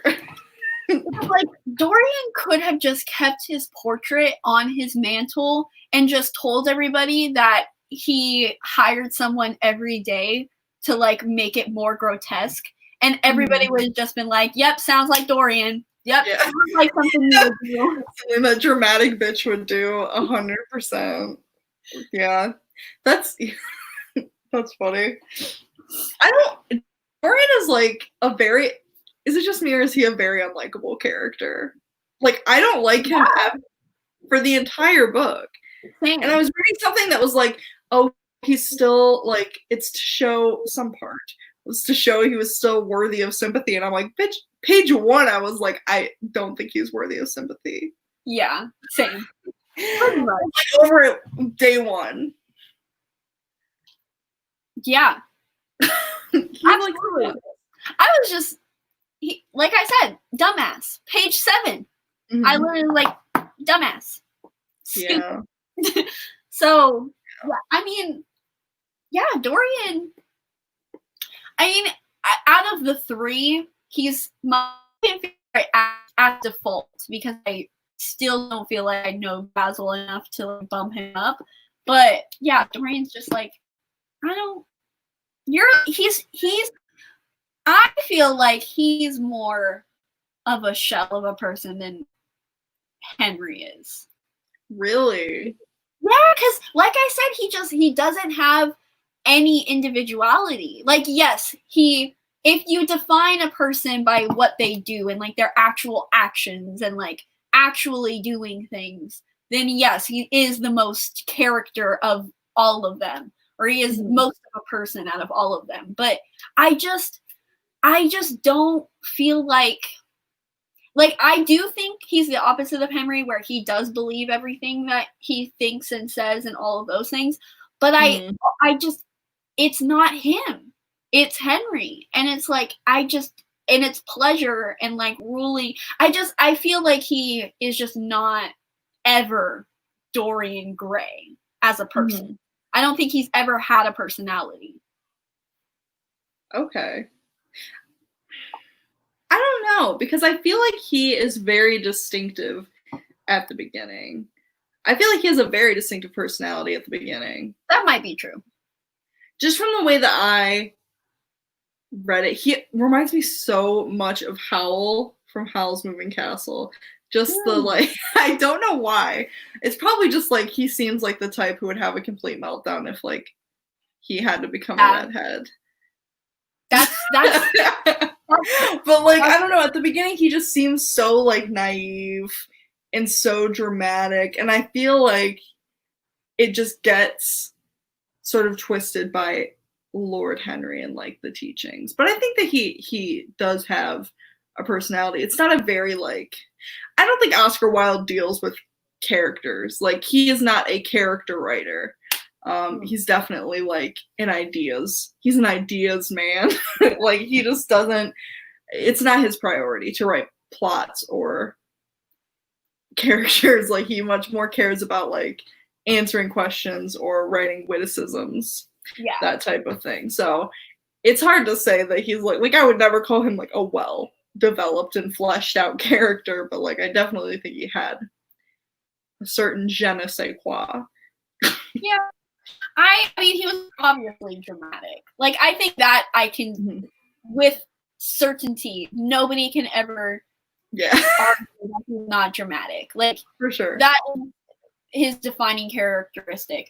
But I don't consider naivete as, if you're naive, I don't think you are like you have a personality. Like, I don't think you are a person. Like, you are a person. You have no rights for naive people.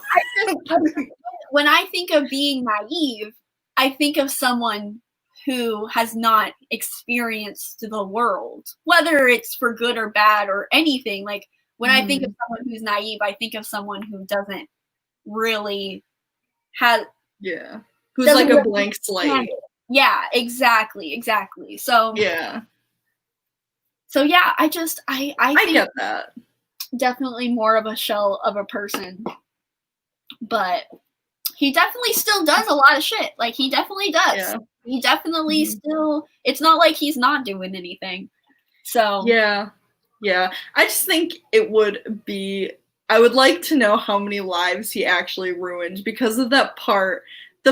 I think the only part where it really dawned on me that he is like a trash and like has really just been like spreading his influence everywhere was when he was like, I'm a good person now because I didn't sleep with that innocent girl at the inn when I could have. And I was like, is that just shit you do? Like, just like, so how many lives did this man? Because you know he slept with everybody's wife, everydy's husband. Yeah. So I'm like, how many lives are ruined because of you? Let alone just the people who were killed, literally dead. Everyone. Every single person he came into contact with. Yeah. Everybody in London. Literally everybody. Like, oh, you know Dorian Gray? Yes. I do think it's interesting because I don't like the Victorian era, probably because it's the most like oversaturated, overrated. Like, it's just, can you be interesting? Like, you like Victorian England? Like, what? I feel that way about the 50s. What? I feel that way about the 50s, American 50s. Yes. Same thing. Yeah, it's just like, can you pick up a different history book, please? But I do think it's interesting how, and this is also a very generic term that I don't have basis for because I don't read Victorian literature or really, I don't have a lot of like media in that era, but based on the rigidness of society and Victoria's whole thing, just as a ruler, and the the rigidness, and paired with everybody wanting to be in the occult, everybody being hella horny all the time, and like there's so many like secret societies and like secret like passageways and like just on the down low. I do think that it's very interesting that like it's not that corruption and like dirty deeds were at an all-time high during the Victorian era compared to other areas of history. It's just because everybody was so rigid. Like there's a scene in the movie where everybody's having tea, and like there's like a bunch of pans to like where Dorian's like biting a jam filled like freaking dessert, and then it cuts to like him doing some like crazy shit, and it's like I really do like that this book deals a lot with the underground things paired with Victorian society. So yeah, I mean, you're gonna see that when you read more Oscar Wilde, because that is like literally his favorite thing. I mean, they call his shit comedy of manners, and that's like the whole Victorian society. Like it's almost all of his work is just satirizing Victorian society and the rigidity of it. So yeah, I 100% agree that I like a lot that, you know, opium dens were included in him going to to opium dens and just like getting fucked up. Like it's just, I think it does show, the movie probably does it more openly, I guess, because even with how not aggressive, I don't want to say that, but like how open he was in this book, he still couldn't be, you know, as open as I'm sure he would have liked to be. Yeah. But yeah, it is, I 100% agree with you, to see like the seedy underbelly and like the and also just like the way that the manners are actually really, I don't know what the word is. The manners are just so shallow, I guess, and which is true of all manners really, and just like custom type deal. But like the way that it doesn't matter, because you know Lord Henry is still kind of accepted into society because he's amusing, even though he says such terrible things. And Dorian is still accepted into society, even though he does such terrible shit, but because he's beautiful, he can get away with it. So like how little, I guess he's showing how little it actually matters. Like any of it. It's like if this then that type thing where it's like it only matters until a certain point. Exactly. I will say I do think it's interesting, especially with like the opium den. I think it's interesting how like even despite the fact that Dorian and this time knew about the portrait and knew that he was unharmed, I think it's very interesting that he still like he still like went to the opium as like a last resort.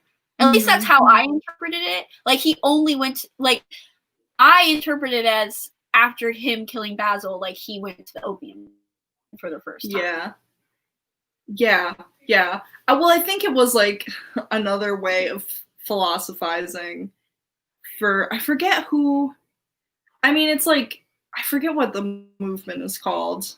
I don't want to get too like technical, but there is a whole movement that's like Charles Baudelaire, the poet, and he like wrote about it, and can't remember. I'm trying to think of it, but I can't remember. About how like you need to get to like the darkest, grossest, grittiest part of yourself and like those experiences in order to experience true beauty. That I think was playing with that a little bit as well. Because he's just like desperately trying to grasp onto the thing that drew him to this in the first place. That's kind of what I thought about when I read it. I cannot remember the movement name, but yeah, I agree that it was like a last resort type thing. I don't know if he was trying to, because you could see it either way. You could see it as that or like him trying to numb the pain. Yeah. I don't know if that's how you read it. That's how I read it.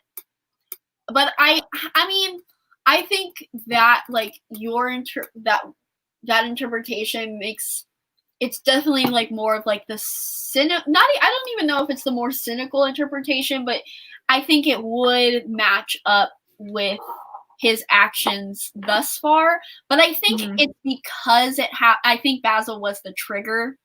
I think it's like if that happened like in any other part of the book, I think that would have made more sense. But I think it's because it's right after Basil that I read it more of like him numbing the pain, because like he was really the catalyst and he was like so guilt ridden after doing that.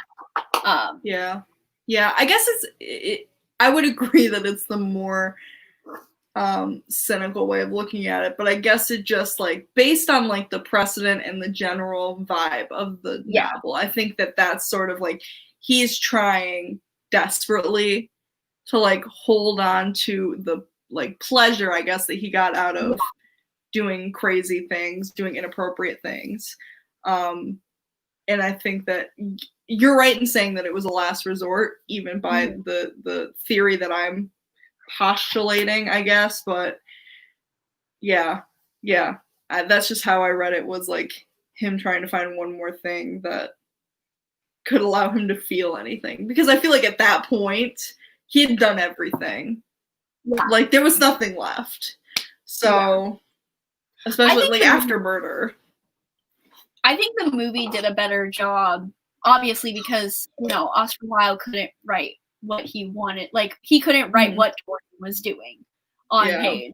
So I think the movie makes a case for more of that directly, because like the cutscenes of like what he's doing in the night get progressively like way more intense, and you actually get to see that. So yeah.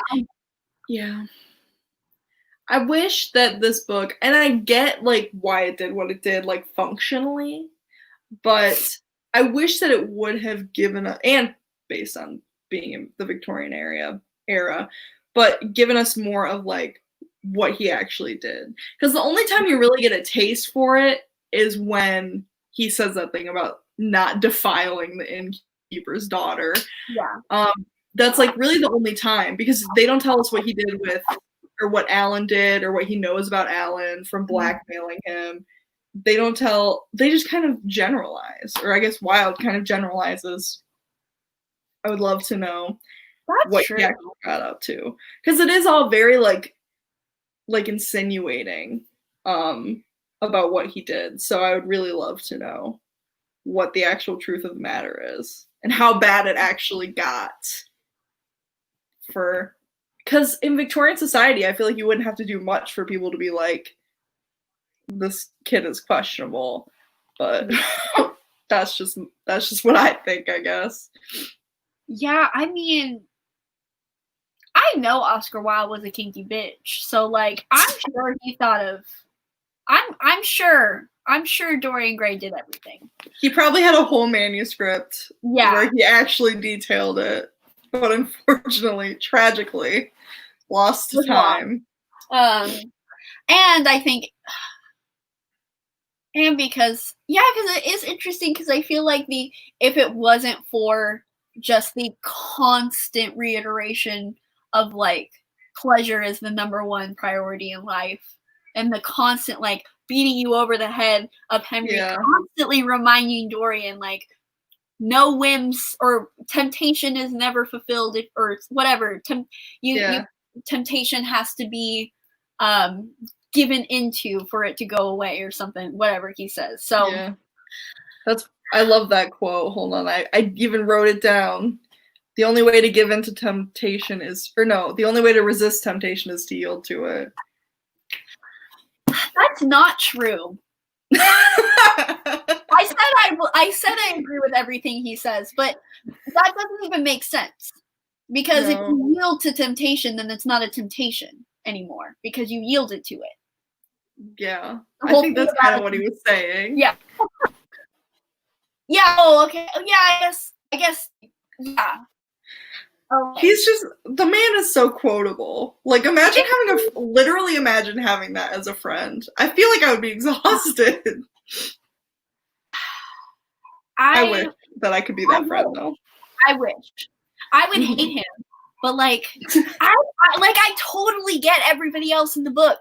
I get it, because they're all like, we keep you around even though you say the most horrible shit, and I'm just like, yeah, I would too. Yeah. I don't know. I think it's really funny how quickly Dorian is just completely corrupted by this man. Like, literally meets him one time and is like, fuck, I guess I gotta sell my soul. Like, it devolves so quickly for him. But it is because he's naive and is a blank slate to the world, so I think he doesn't have any feelings of his own. What I didn't understand the inclusion of the backstory.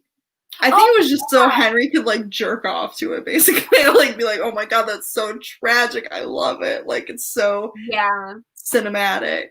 Because I know in this edition that I read, they talked about how the backstory was included afterwards in like a future edition. Yeah.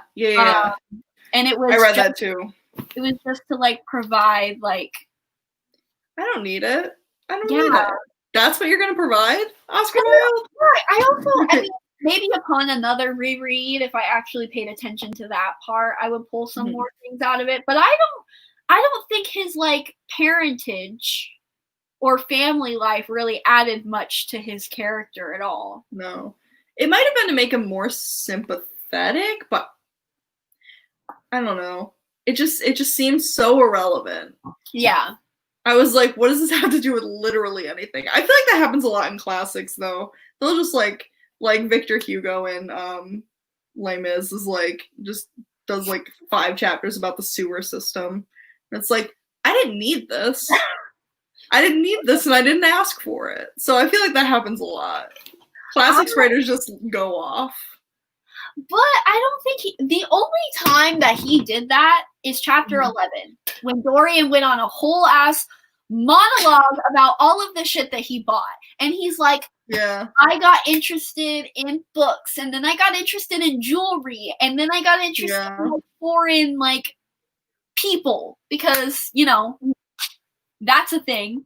And and then like that whole chapter, I was just like, he literally like named like every single jewel that he bought, and I'm just like, Oscar Wilde, like we were doing so good, but I'll take it. Like just one chapter of that, I'll take it. It's fine. Yeah. I mean, like a lot of times for those things, I get the point. I feel like I get the point of that one, but that doesn't make it enjoyable to me. Yeah. To make it fun to read, like, whatsoever. So, yeah, I get you there. I feel like that's something that turns people off from classics a lot of the time. Yeah. Is that they'll stumble onto this random information and they're like, exactly. So, like, I don't want this. Like, but yeah, oh, go ahead. I was just saying I get that. Yeah. I will never, ever in my life read Les Mis. Never. But even like even a paraphrase version, like I don't even want to watch the movie or the musical or anything like that. Like that just doesn't interest me. I would love to read Notre Dame though. Like, oh yeah, I want to read that too. I actually haven't read it. Victor Hugo and we don't get along very well. His writing style is just hard to read, but I really want to read Hunchback of Notre Dame. Because that's Gothic literature, right? Yes, I believe so. I believe so. This is like, I like this because it's not, I don't know, I guess it does. I think that part of why he did that, speaking of which, part of why he did that whole backstory was to make it more Gothic, because that's a big thing in Gothic literature, is to come from like a tragic background. So maybe that was part of it too, but yeah, I don't know. But yeah, I don't know. Go ahead. No, it could be. Yeah, I don't know. I needed to know that right now. It just felt important. Yeah. But yeah, I don't know. I feel like of all the Gothic novels that I've read, this one is, I mean, it's definitely my favorite. But I feel like it actually utilizes the space more. Yes. Instead of just doing it to like be Gothic literature. I don't know how to describe it. But like I feel like it actually uses Gothic elements in an interesting way, as opposed to like Jane Eyre or Wuthering Heights. So not the you haven't read Jane Eyre, have you? I know you haven't read Wuthering Heights. This is the only classic that I've ever actually read. You didn't have to read any in school? I mean, yes, but I didn't read them in their entirety. Like I've read all of the classics that I've read, I would say I read like 60 to 75% of it. Okay. That might be a little generous. But at least some more than others, for sure. Like right.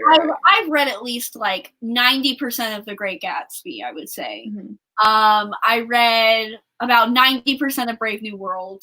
Actually, I think I actually might have read that in its entirety because we read it in class. So mm-hmm. I didn't have to do any effort in that part.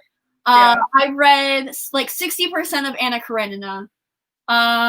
Good for it. That's more than most people have read. So I mean, it was right. That ending, I was low key traumatized. I read it when I was like 14, so I was like, wow, all right. And then, I mean, I guess Shakespeare doesn't count. I mean, does Shakespeare count? Shakespeare counts 100%. Yeah. I read Romeo and Juliet, which is my favorite. Midsummer. Wow. Which is my favorite. No, I don't know. I was very naive to Romeo and Juliet. I did not know what happened in that play. I knew that they died. Like, I knew it was a tragedy. I did not know how they did it. And so when Romeo literally killed himself before Juliet, like, woke up and then I thought that was the craziest shit I've ever read in my life. Like, I was shook in my seat. Oh, I love that. I'd love to hear that. I love to hear it. And like, I also don't understand why people give Romeo and Juliet so much hate. I think it is so. I mean, like Aphrodite's my bitch, so obviously I'm like, but it's so interesting because I'm loving all of this shit. Yeah. And but whatever. And then I also read Julius Caesar and Hamlet. Julius Caesar is literally the worst time of my entire life. I hate Julius Caesar. I like Julius Caesar. I thought it was the most boring shit I've ever read, like ever. That was the least favorite thing I had to read in school. Are you serious? Yes. It was I hated it. That depresses me. It was so like I'm sure if which I will never do. I'm sure if I like reread it, I could find like quotes that I really like. Like I'm sure I will be able to find like lines that I'm like, ooh. That's where The Fault in Our Stars got its title from Julius Caesar. Yeah, so like but I mean, is that really fair? Because it's Shakespeare. Like you could just take any of his plays and like find lines that you're like, oh, that's really good. But it was just so boring. It was. Oh wait, no. What? And then I also had to read in college. We had to read another one of his histories. Henry. Oh, what was it? It was Coriolanus. Oh, okay. I thought it couldn't get worse. And then I had to read that, and I was just like, "Oh my god, it got worse." His history plays are not my favorite, but no. I am a Shakespeare hoe. If I do say so myself. Like my mentor in my advisor / mentor in college was a Shakespeare scholar, so like I had to. I wish I was. Like I think he is a phenomenal like storyteller. Like definitely like on the same level. Oh, well, all right. Let me take that back. I don't know if I can. I don't know.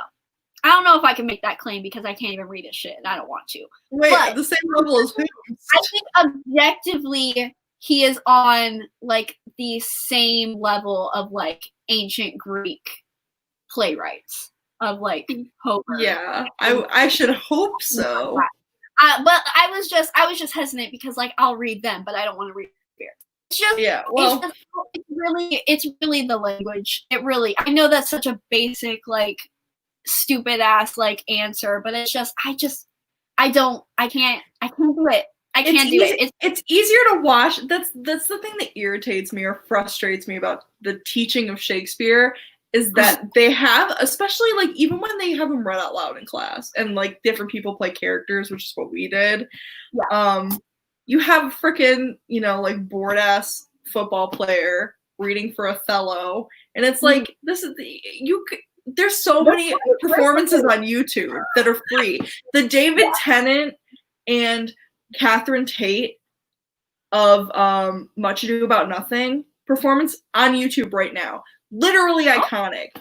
I could watch that 6,000 times. I say like I haven't already. Like it's so good. So it's like it irritates me. I feel like Shakespeare could be taught so much better, but they're like, oh, just read Act 1 and then come back tomorrow. It's like, no. It's so much easier to understand in context.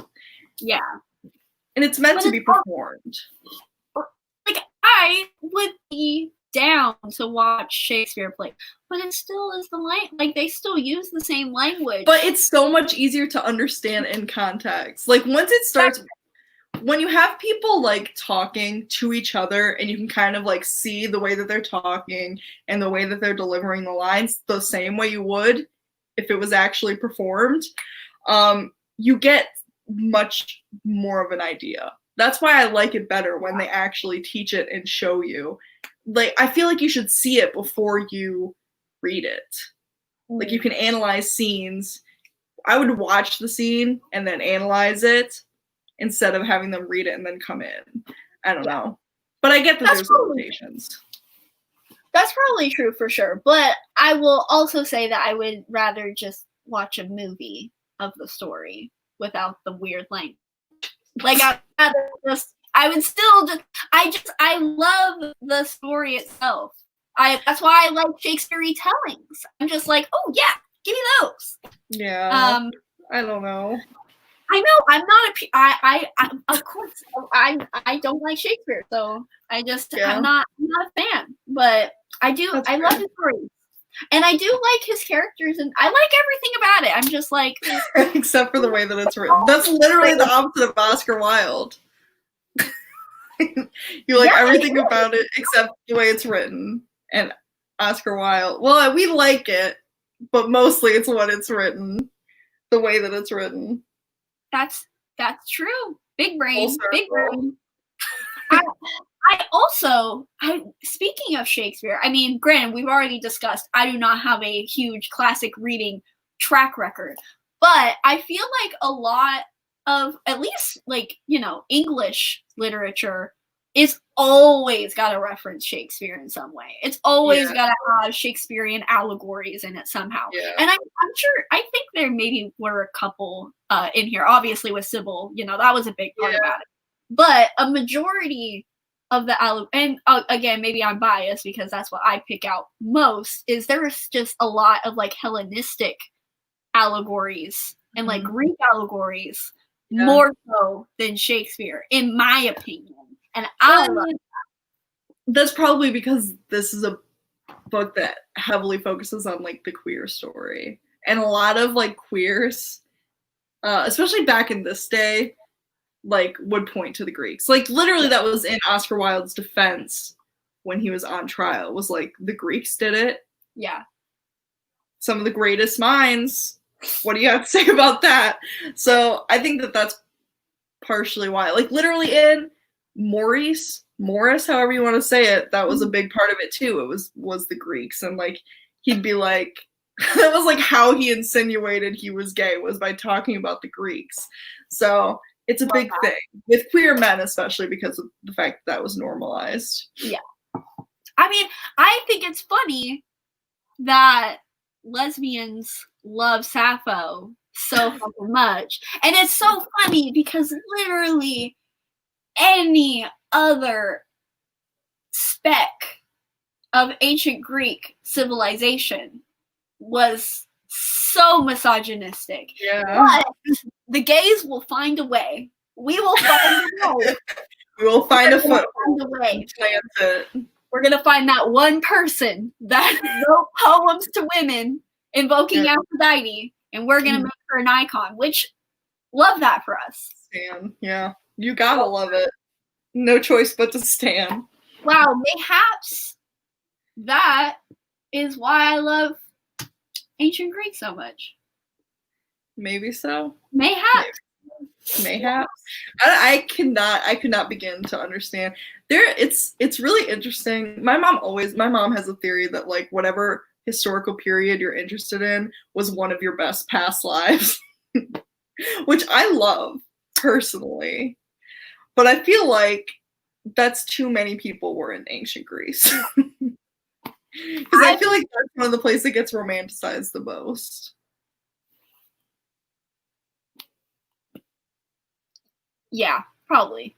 I hope that theory isn't correct, because then I would have lived a very, you know what though, that would make sense because of how outspoken I am today. Because my two favorite periods are ancient Greece and 15th century Italy. But I love how it's ancient Greece, which is a very non-specific time period, and then 15th century Italy. That's true. I guess, okay, more specific, probably before the Christians ruined everything. So like, I liked ancient Greece, but only Alexander the Great era. That was the only time I liked. No, that's not true. Probably a good distinguishing quality, a distinguishing point. I also blur ancient Greece and ancient Rome together so much, which isn't great, but it's just how my mind works and how that's fair. It's just like an extension. And it's interesting because then I'll do Renaissance Italy, which is again just a resurgence of ancient Rome. So I'm really still in the same ballpark. Yeah. I like the aestheticism of ancient Rome, but literally any of the art. I like some of the history of ancient Rome, but any of the art that's coming out of that period, like written art, it ain't it for me. Yeah. Like, bring back Euripides. Yeah. Bring back Sophocles. Ovid was not it. Metamorphosis was not it. Well, I haven't read it yet. It's not. I can see it from where I'm sitting, but I think I'm pretty sure I commented this, or I DM'd you or something. You need to get Wake Siren by Nina McWalker. Yeah, you did. I put it on my TBR. Mandatory. I read that last year. It was literally like the hardest thing I've ever read in my life because it was so just holy shit. Like, women are oppressed. Like, wow, we really just were scum of the earth. It was so hard to read, but it was also so good. Oh, that book is so good. Love it. Yeah. Well, I mean, it's on my TBR. I have so many. I'm trying to read every book that I own before I buy new books now because I just have to. It's too much. It's too much for me. Could never be. I mean, I'm like full. My bookshelves are full. I did DNF. That's what I'm gonna be more. I guess I'm gonna be better about DNFing books quicker because I usually wait until 100 pages or 50% depending on the book. It's too much. Yeah. So I just DNF'd Enchante. Oh, thank God. Yeah. I actually your review was like the deciding factor because I always look to see if anyone if you or Chandler or Kat reviewed it, and then I'm like, if they say it's real bad, then I'll just DNF it now. That book, I mean, there's only 3 people in the chat. If any of you guys are mad that I'm about to spoil this terrible book, then whatever. I'll take it. Like, the fact that this book literally, like, made her an aristocrat. Mm-hmm. Right after the tennis, whatever the thing was in French history. I don't give a shit about French history. The tennis court thing, you know what I'm talking about. I know what you're talking about, yeah. It was like a couple days after that, and she becomes an aristocrat and the book ends. And I'm just like, what are we gonna do right now? Like, and there's a sequel. And I'm just like, yeah, I saw that. What are you about to do right now? Are you gonna try? And like the whole book is just us trying to feel bad about us feeling sorry about rich people. And I'm just like, this was a choice for sure.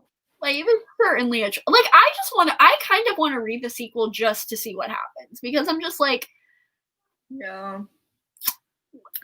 I mean, I don't know how historically accurate it's going to be because of the magic. Whenever they like, I feel like people just take an excuse to not be historically accurate when they like do a historical fantasy within that world. Mm-hmm. I'm like, it's not an excuse. If you're gonna say that this takes place during a certain time period, you need to be at least like follow the events. Yeah. You can't like insinuate that, like literally doing like like naming things by name and then not following up historically in a historically accurate way. It just doesn't make sense to me. So if she doesn't get what I'm saying is if she doesn't get her head chopped off, the story sucks. That's what I'm saying. Yeah, exactly. Absolutely. Yeah, it doesn't. I don't know. So a book that did that so well was The Poppy War. Like, I have it on my shelf, so that book was so good. You should try to get the audiobook if you can, because it was fantastic. That book was so good. But yeah, historical fiction fantasy is my freaking favorite genre. And the YA girlies just are not putting in the work. You got Serpent and Dove, which is pegged as historical fiction. No, stop it. And then I mean, another one, I guess a YA book that did do that really well was The Gilded Wolves. That was iconic. I mean, and The Lovely War, obviously, or just Lovely War. Yeah. Lovely War, that's true too. I was surprised that was YA. It felt very mature to me. That's what I was but just the characters were young. I didn't know it was YA either. But yeah, but I found it in the YA section of Barnes and Noble. So yeah, same. And yeah, I was just because I don't know. I always thought that they were like young adult. They're probably new adult. It's probably new adult, but yeah, that's kind of what the vibe that I got. What book did I just feel that way about? Oh, The Black Flamingo too.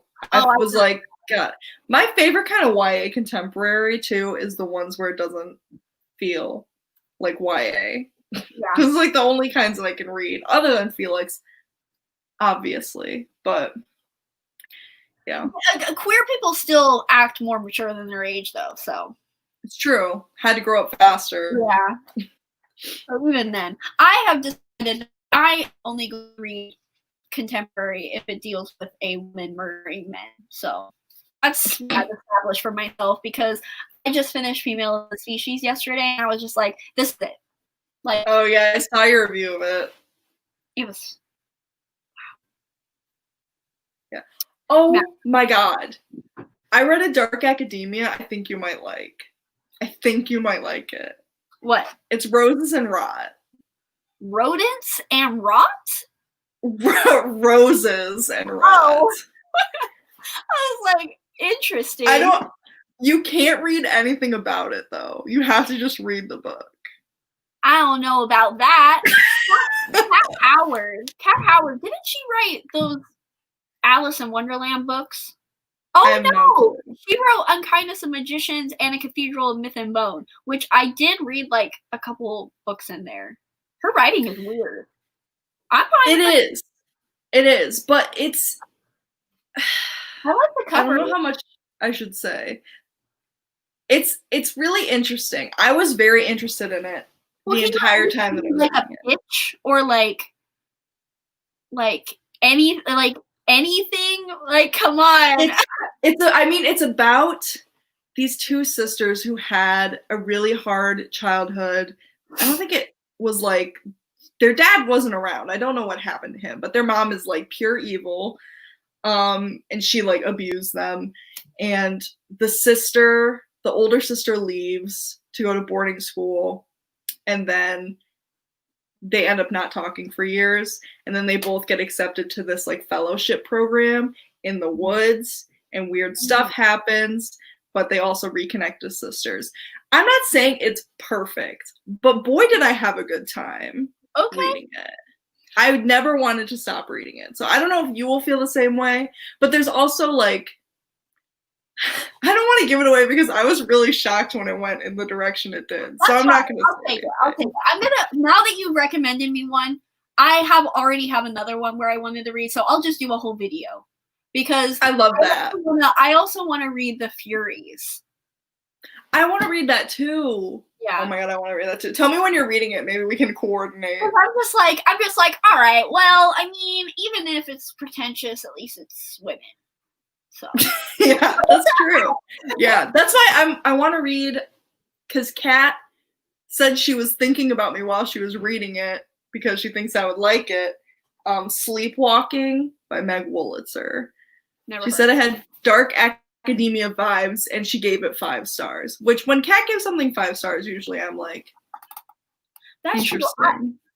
Kat we do not read the same things. Like, no. if I did read, like, if I did want to pick up a horror, if I did want to pick up a thriller, if I did want to pick something up that's super disturbing and super weird, then I'm going to get a book that she gave 5 stars. But I'm never going to want to pick up one of those books. I mean, usually that's the same for me, but she said literally, I thought of you while I was reading this, so I was like... That's fair. That's fair. Okay. Like, I also... well, I think if I am going to do that video, I'll probably wait until a while. So I'll wait until Victoria Lee's book is coming out, because I am really excited for that. And I don't want to do a dark academia book without that book. And that comes out in like March of next year. So I'll do that, Catherine House, Furies, and then that book. But I also have wondered, and I don't know if I'm going to do it because I'm kind of scared of it, but I kind of want to read Bunny. But I also don't want to read Bunny. I hated that book. You hated it, yes. I gave 1 star. Wow. I didn't hear. I have never heard anybody not like it. I know. So imagine my surprise when I read it and I was like, this? I don't know if I am just too pea-brained. Oh. But I don't know if I have a chicken cutlet instead of a brain. But I was like, this is not good. Interesting. So I'm not going to spoil it, but I hated it. Just so you know. Well, we don't always match up, so. I was already hesitant to want to pick it up anyways, because I'm just like, this sounds really weird. It is really weird. It's probably, no, it's not the weirdest book I read. Tampa was the weirdest book I read, but you might like it because of the, like, not misandry, but like the general vibes of it. Like, very, I don't even know if it's girl power. I thought it was kind of misogynistic, but I'm alone in that sentiment. So do what you will. I didn't even read any reviews of it because I was like, I don't even want to think about this book anymore. That's fair. I do be liking misandry. Yeah, I would like to hear your thoughts on it. No one I know dislikes it. So, I mean, I am one person in a sea of praise. But yeah, I hated it. I was mad I read it. Just hearing what people have said about it and how they describe it, it reminds me of like a horror version of the movie House Bunny, which was a queer awakening for me. I mean, I say that even though I woke up queer. So I really woke up queer. I love I that. really never had a queer awakening. Like I've always, and I feel so left out too, because I always see people like posting like, oh, this is how I knew I was bisexual, with like cartoon characters and like all these things. And I'm always like, oh my God, yeah. And then I'm like, oh yeah. And then I'm like, oh yeah. And then I was like, maybe I was just always freaking gay. And Yeah, I mean, I kind of agree with that. Like, there were definitely cartoon characters where I was more aware of it. But, like, I think I agree that I, like, just always kind of knew. yeah. Because there was never a point where I was, like, not acknowledging. I think there's a level of repression that you have to experience in order for that to be true, and I just did not. Never. I never even came out, ever. Really? Yeah. Wow. Like, I never did. I think, and I still don't even know if this was true or not, because from my memory, no. I don't, like, people will, like, post, like freaking tweets about, like, specific episodes of, like, shows that they watched as kids, and I'm just like, wait a minute. Y'all remember actual specific episodes? Not me. So, like, I don't even know if this is true or not, but I think I have a memory of like posting like a Facebook post one time, and it was like, maybe it was like by awareness day or whatever, and maybe I made a Facebook post, but like that's it. I don't know. It was so funny. I think it was like 2 years ago. I posted on Facebook. I have a lot of like friends and acquaintances on Facebook that don't necessarily know me very well. Like, I feel like everybody has that, where like people will just add you when you know them from a friend of a friend, so you just add them. And I posted something about being at Pride, and I was like, I'm so proud to be like part of the queer community. And everyone was like, I'm so proud of you for saying this and coming out and blah blah. And I was like, bitch, everyone knows. Yeah. Literally, my best friend was like, screenshot it and sent it to me and was like, you were like gayer than the 4th of July. Why are people acting like this is news? And I was like, I don't know. People on Facebook just, they don't know. I also think it's really weird though, because like I have a lot of imposter syndrome when it comes to being bisexual in general. Which is so funny because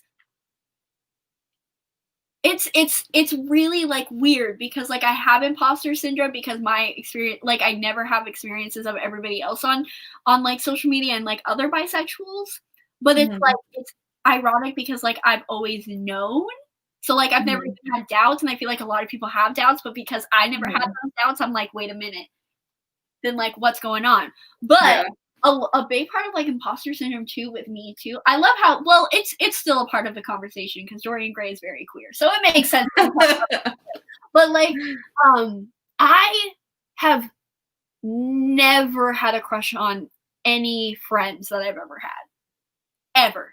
Wow, the luxury, the privilege of that statement.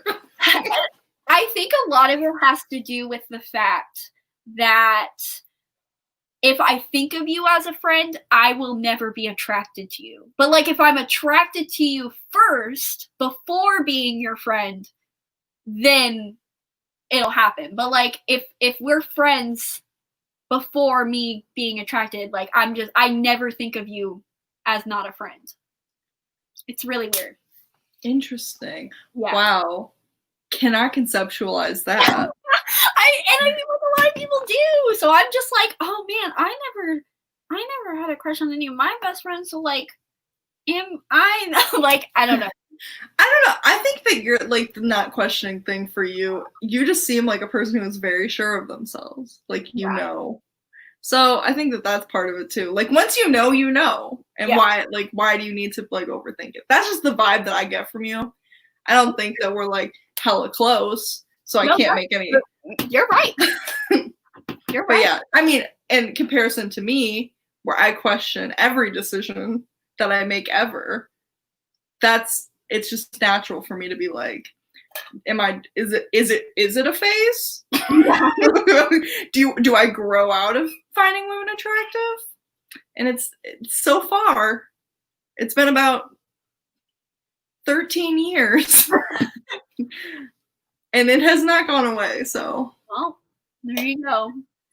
But Yeah. And that's on Oscar Wilde. True. Love that. Love that for us. There was I I want to read more of his biographies because I don't know anything about him. I'm gonna read the one that you read because I added it to my TBR. I don't remember which one it was. It's Richard Ellman's, Yeah. I believe. Yeah. But I know that the Penguin Classic, which is what I listened to, says that he was like Dorian was like a like I don't know what the right word is. Like Oscar Wilde like wrote Dorian kind of as him or like saw similarities between him and Dorian or something like that. Something I along haven't those heard that. lines.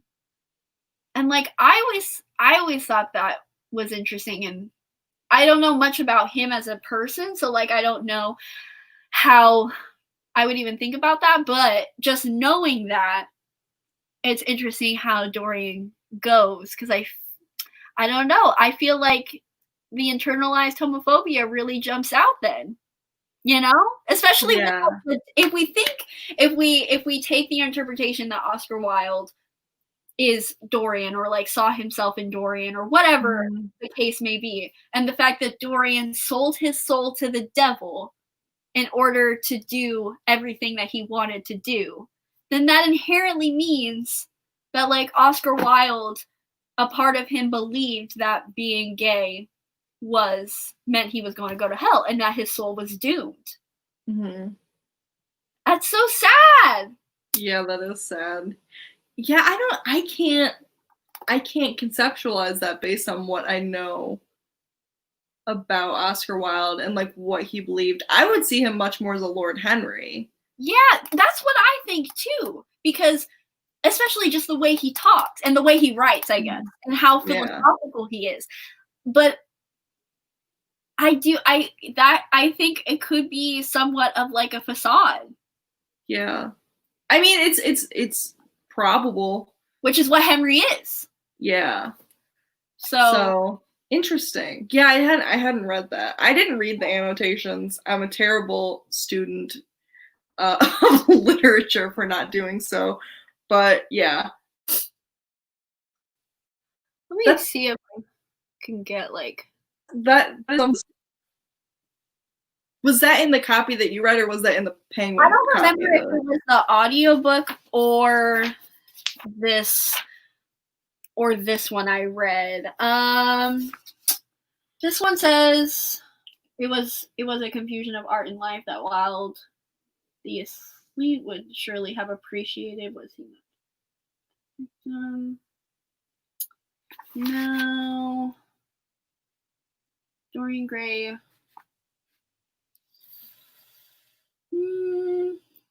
It must have been the Penguin Classic then, because this one doesn't. It says. I mean, Dorian Gray can be seen as an extension of the same impulse towards fantasy that shaped the stories. No, that's not it. So it must have been the Penguin Classic edition that I listened to, because there was quite a long introduction for that one. Mm-hmm. I'm just Googling Dorian Gray as a symbolic representation of Wilde's personality. Dorian escapes every unpleasant realization by turning his attention to other things. Consequence of this attitude is he finds himself increasingly stepping outside his experiences in order to observe them from the distance.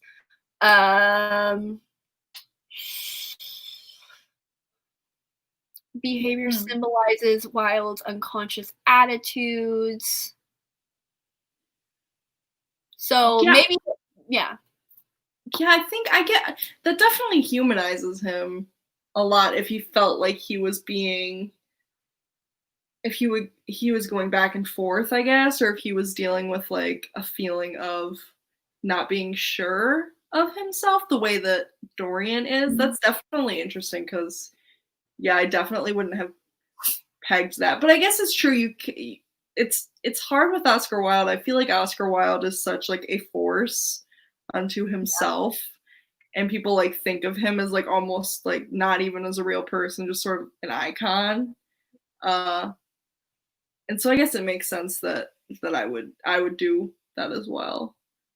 He also says he is both Basil and he is both what Basil and Lord Henry would like to be, as I am to Dorian. And then Wilde said that Basil Howard is what I think I am. Lord Henry is what the world thinks of me. Oh, wild!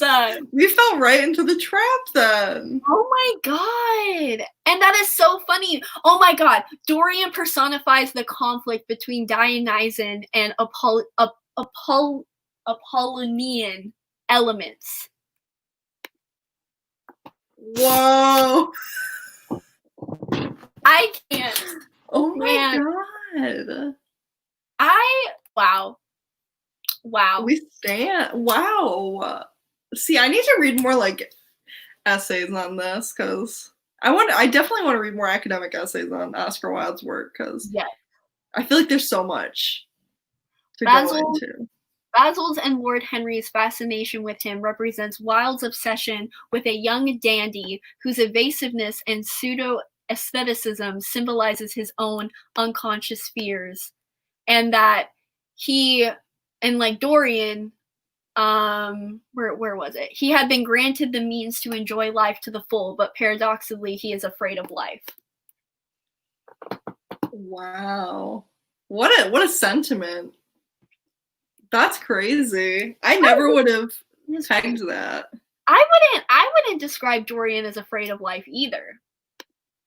Because I don't think Dorian ever lives life. At least in the way, because Lord Henry and Dorian's view of life is so different from literally anybody in the entire world. Because Lord Henry's is, and by default Dorian's is then too, because Dorian just listens to Henry. But like Henry does this, literally doesn't believe anything. He just does things for reaction. Like he's just all about like extremism and pleasure and doing things like that. And like to an extent, yes, life is pleasure and life is pursuing pleasure, and that's where that should be where you get fulfillment out of life, is doing things that bring you joy in that way.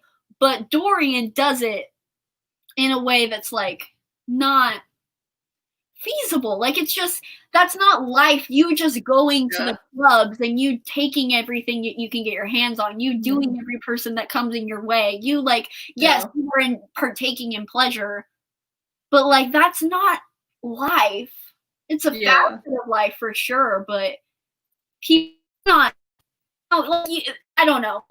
Obviously that's kind of biased because everybody can perceive life as differently, and they certainly do, but I feel like for the most ordinary people, not even in Victorian society, but even today, it's like, did Dorian actually live his life? Or was he, distracting from life by doing all of those things? Because he was afraid of it. Yeah, it definitely makes beauty and pleasure into more of a material and physical type thing instead of looking at it in a more nuanced way. Like, and I guess that's the whole point of like aestheticism, but in that whole chapter 11, as you said, where he just goes off. But like, I definitely think it looks at it without a lot of nuance, because like there's beauty and stuff that is not so obvious, I guess. Like in like simple human interaction, can be beautiful. So I think that he definitely takes it to a place that's like base, I guess. Oh, materialism. Yeah. Yeah, for sure. I think that's true too, and I'm sure there are plenty of academic essays that say this is a comment on capitalism. Probably. I mean, Oscar Wilde was very. There was a lot of materialism in the Victorian era, so I think that he definitely plays with that a lot. I think that beauty in its raw form is never a bad thing and never a sinful thing, never a negative thing, but I think it's the process of materializing beauty is where all of the negative connotations come into play. And not even like materializing it, because you can even prioritize beauty, but as long as it's like you said, like human interaction, as long as it's like sniffing flowers and like just like appreciating like the ordinary part of life, there no one is ever going to say that you're doing anything wrong. But it's when you're constantly materializing it and trying to force it or steal it from other things, or just trying to like make an actual concrete basis for it, like all those jewels and stuff, well then you're greedy. So but I also don't think there's anything wrong about being greedy, but I'm also I also do steer more on the Lord Henry side, where it's all like pleasure is the only theory, or the only theory worth talking about. I find it interesting that that is the route that he chose to take, because of the fact that, like, I mean, I guess it makes sense, like, when humans are thinking about, like, being able to do anything, the mind usually doesn't go to, like, simple things, you know, like, it goes to, like, extravagance. So I think that that definitely plays a part in it, because like you said, beauty can be like sniffing flowers and engaging like in sensory pleasures. The whole like thing that I think it was in the garden that Lord Henry says to Dorian, where he's like, live the wondrous life that is inside you. Like, enjoy all your senses, let nothing be lost upon you, or whatever. I feel like that's such a beautiful sentiment, but the way that it's like perverted by Dorian is just like, I mean, and you didn't have to do that. Henry was talking about sniffing no flowers. I know, it's true. At least a flower in the garden. That's not what he was talking about. So. Yeah, I get it. It's funny how much like you can take, and it often does get taken out of context. Like anything in an Oscar Wilde play or this book gets taken out of context, and it sounds like such a nice sentiment, and then you read the context and you're like, yeah, he was just talking about, you know, banging a bunch of girls. That's what he was talking about. Like, not even just girls, just banging everybody. Everyone. Indiscriminately. And like, so, yeah. I stand. Like, Dorian would have been fine if he didn't just like do it maliciously. Yeah, take it too far. He would have been. I really wish, and obviously this whole book would be drastically different and probably not hold as much of a punch, but I wish that Dorian was. I know Oscar Wilde said that he was he was what Basil and Henry wanted to be, but I feel like I wish he was more. I feel like I wish it was more of a spectrum. Like, then we have Henry, Basil, and then we have Dorian. But I feel like Dorian was, you know, again, much more Henry than Basil ever. Like, his consciousness was Basil, or his conscience was Basil, because he would, in the back of his head, he was still like, oh, Basil could have made me good. Basil was good. Yeah. But like, he always ignored it. So I feel like it would have been interesting. It really was a mixture of the two, and so we got to see him and engage in his pleasures, but he did it for enlightenment. He did it for himself.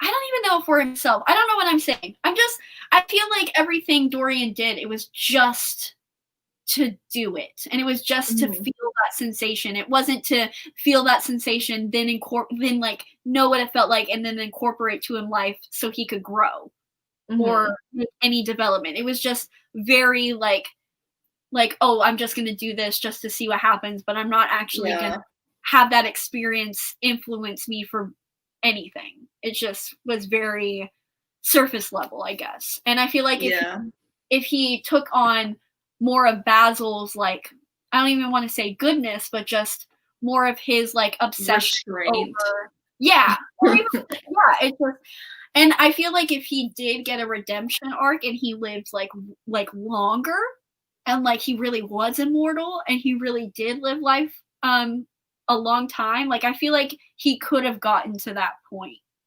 Yeah. But alas, that did not happen. The book had to end. The immortal adventures of Dorian Gray. And that's why I love all of the other adaptations where it's not Dorian Gray. It's just him as a character in other things, like Penny Dreadful and like Extraordinary Gentleman, because although I guess those are still in Victorian times, but like I would assume Sabrina. I would assume that like he's there because he didn't, off himself, and he's not going to, or at least not anytime soon. Do you think that he knew he was going to die if he ripped up the painting? Yes. I do. Because I'm like, what else would he have thought would have happened? Like, he would just, I guess because he is so naive, maybe he thought possibly that if he just did it, he would just be a clean slate. Yeah. But although I do know he's a dumbass, and although I do know he's naive, I think he was very like depressed at that point and I don't think he wanted a clean slate anymore. I think he did. Yeah. He wanted to be done. Yeah. Yeah. Yeah, I can agree with that. I think that he didn't fully know, but I think that he was willing. Yeah. For that to be the end, if that was the end. Yeah. But yeah, I remember reading that for the first time and being like, I did not like the ending when I first read it. I was like, this feels very anticlimactic that he just dies. But I do like the whole last thing where they find him and he's like an old man and the painting is restored. I did like that. I love that so like much. The visual is really striking. I think that is so interesting. And then the freaking movie, Henry keeps the portrait and there's like a glimmer in the portrait. So then it's like an added layer to like Dorian's soul is still trapped in the portrait. Interesting. Like I would love somebody, I know there's a Dorian Gray inspired book coming out next year, but it says inspired. It doesn't say retelling. So I don't know what that means. I don't know if it's in public domain. Is it? I don't think it is. Oh, well, maybe that's it. Well, anyways, I would love somebody someday to make a like retelling and center it on, not even a retelling, but just like a book centering around Dorian Gray, where taking that interpretation of like his soul still being in the portrait and that's his own kind of hell. Yeah. Yeah, I mean, it definitely. Yeah, I could see that because, like, if it was like a consciousness transfer, if his soul was like not actually in the portrait but was reflected by it and then removed, because, oh my god, like, what if his soul became pure and that's why the painting became pure? That's not actually true because he didn't do anything to deserve that. But that's a great thought. That is. Can you imagine? Fulfilled like the redemption arc that some people think that just because he stabbed the painting he got redemption and his soul was weird. I mean, that's like the easy way out. Like, he could have actually just worked on being a good person instead of just trying to stab the painting. That reminded him of all his past wrongdoings. He chose to not, be a good person. I think it makes it even more interesting if his soul was still corrupt and he was now in, because it would like, I'm not going to make sense, but like he was perfect as like while he was living, and his soul was the painting and his soul was the corrupted ugly thing. When he stabbed the painting, his body became the ugly thing. But that was just his body. And if the soul is still in the painting, then, and the painting is now perfect, kind of like a flip to it. Yeah. So, yeah, that's what I was thinking too, that it was, and it's interesting too, because I don't know if his, like, that's why I don't think it's a redemption. Like, I don't think he actually change, which again, me being cynical maybe in my reading of this, but like I don't think that I think that if he had given it more time, he wouldn't have changed his behavior. No. So like I think this was just another example of him not having impulse control. Yeah. And like not having restraint. And so like this is the last time where he shows a lack of restraint that comes along with like his hedonistic lifestyle. Yeah. And it eventually, we went with that, traps him in eternal like purgatory in the painting. Yeah. So I wonder what would happen if it burns then. Would he be released or would he be in the ashes? Crazy thoughts. Let's talk about the lore of Dorian Gray. Interesting. And it's also interesting because if it is the devil, which I would assume it would be, because you know, who else would be able to do this? And the fact that he wouldn't even let Dorian go to hell. He made his own hell for Dorian specifically. Yeah. Like, man, the devil is a messy bitch. Like, well, I mean, if you think about it, like, because everyone was like this, well, not everyone, because not that many people saw it. I think it was just Dorian and Henry saying that, like, this was Basil's masterpiece. Yeah. So, like, he has an eternity, if he actually is in the painting, of people just saying how beautiful he is. Man, maybe the devil is a stan. Maybe the devil stands Dorian Gray. Perhaps. Oh my god. Like, wow, this book. Also one of those people who would literally like spend an eternity hearing compliments about himself and be bored after the third compliment. Yeah. It's true. It's like oh my god, yeah, no, oh my god, that's so funny. Like, I'm writing a book for people, so the two people in the chat, make notes. The Dorian Gray's portrait with his soul inside and some sort of consciousness is in the painting. It's in the Louvre, in somewhere, in a museum, and this bitch-ass kid, 20-year-old, fresh out of college, looks at the painting and is like, that is ugly. After hearing millions upon millions of compliments for decades, is just like, I am going to marry this person. Yeah, I'm going to find a way out of this painting. This is the one. Not my type. I guess we have to get married. Or like an art dealer who's like making an exhibition and has to go rummage through a bunch of paintings and finds Dorian's, and they're like, nah, next. Not the one.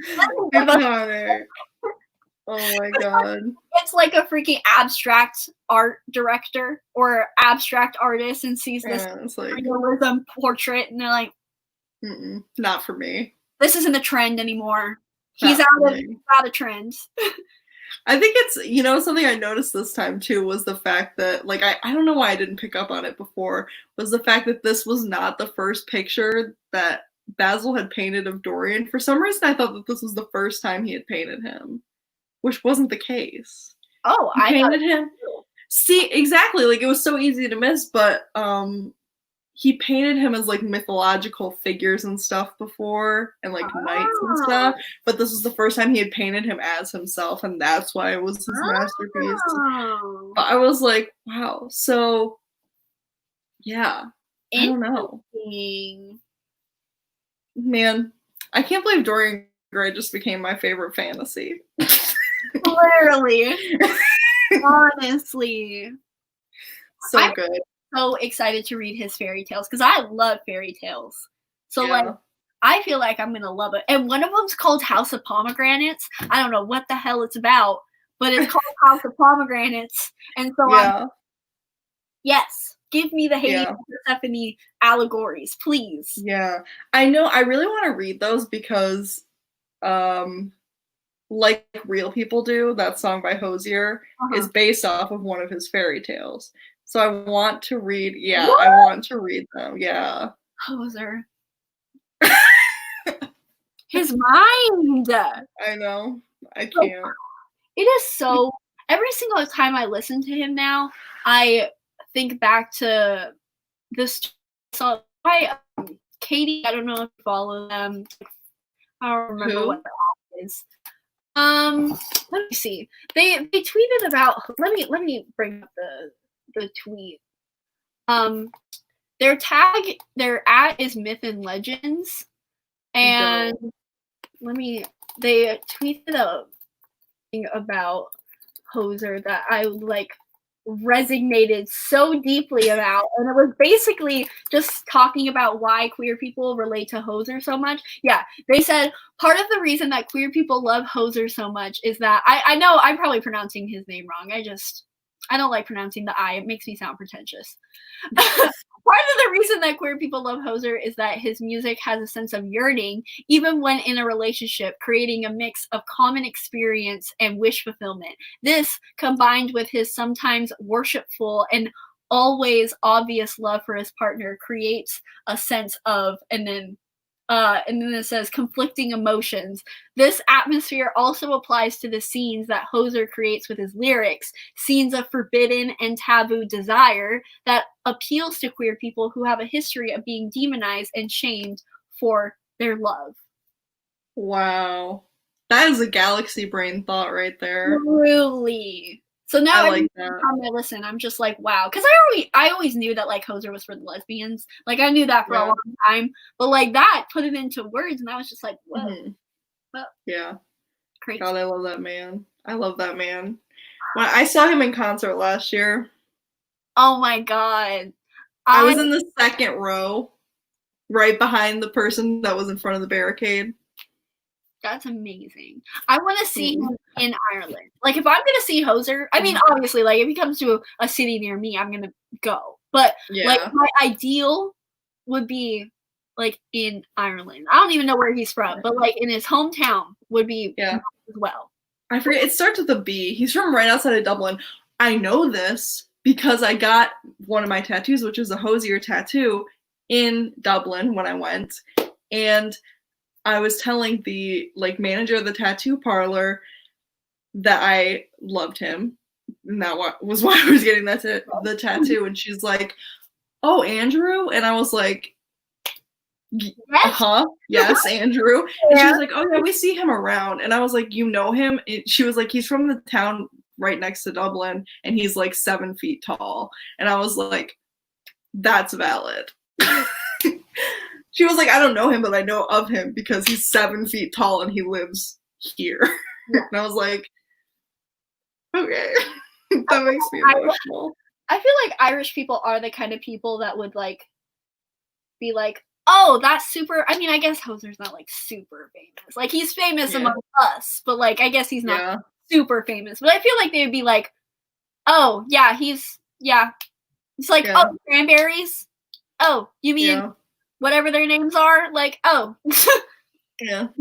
I mean, it made sense when she put it like that, because it's like he's like 6'4" or something. This tall Irish man with giant hair.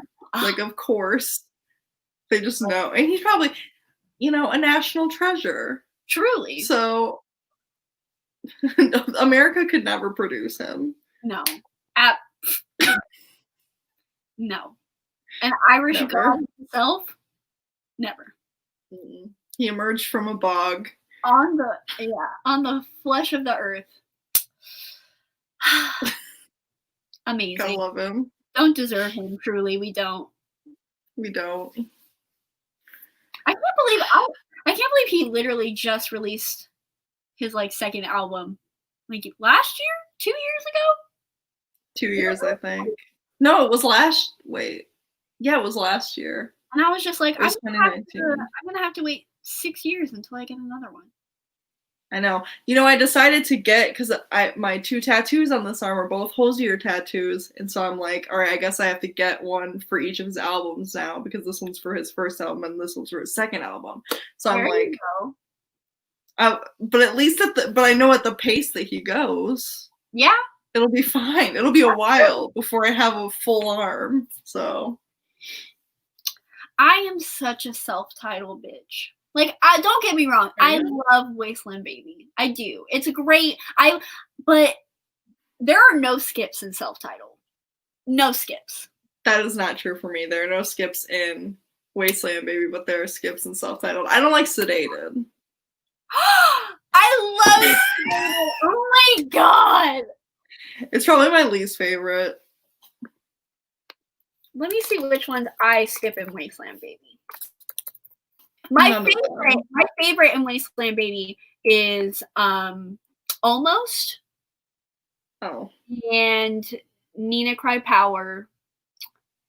And I want to see which ones you skip, because if you skip my favorite one, I'm literally gonna dematerialize off this planet. Oh, and Shrike. Those are my top 3. I skip. Oh shoot! Now I don't remember. I think I skip. I'll do this. B and Dinner and Diatribes. I don't even know how to say that. Diatribes. Yeah. I think those are the ones I skip. And okay, Would That I is my favorite song of all time. Sometimes. What do you skip? Nobody. Sometimes. It's just not my vibe. Oh my god. Nobody is. Sometimes. Not all the time. Sometimes. It's one of my favorite. Hold on. My favorites, my absolute favorite is Would That I. Okay. That was good. Wasteland Baby. Nobody is probably in my top 3. But I also like Almost. Yeah, Almost is. Because Almost is most like his self-titled. And so is Strike and Movement. And I love the songs that could be like played in an abandoned church that is overgrown by the forest. Like that's peak Hoser for me. I feel like Wasteland Baby is like that. Yeah, Wasteland Baby is like that, for sure. And Sunlight, kind of, too. Wait, what's your favorite song from the self-title? Okay. I can't pick a favorite. Like, my top, like, 5 Hoser songs are, like, could all be number 1. But my favorite is freaking Take Me to Church. Like, I know it's so basic, but like, that song is just, that made me become a Catholic bitch. Like, it turned me Catholic in all instances except for actually believing in it. Like, and then my second favorite, okay, I love Angel of Small Death. I love that song. And then I love Work Song. And then I also love, like Real People Do, but then I also love Cherry Wine, and I also like Arsonist's Lullaby. Like, everything about that album, especially because I love like all of like the religious symbolism in it. Mm-hmm. Oh, it's divine.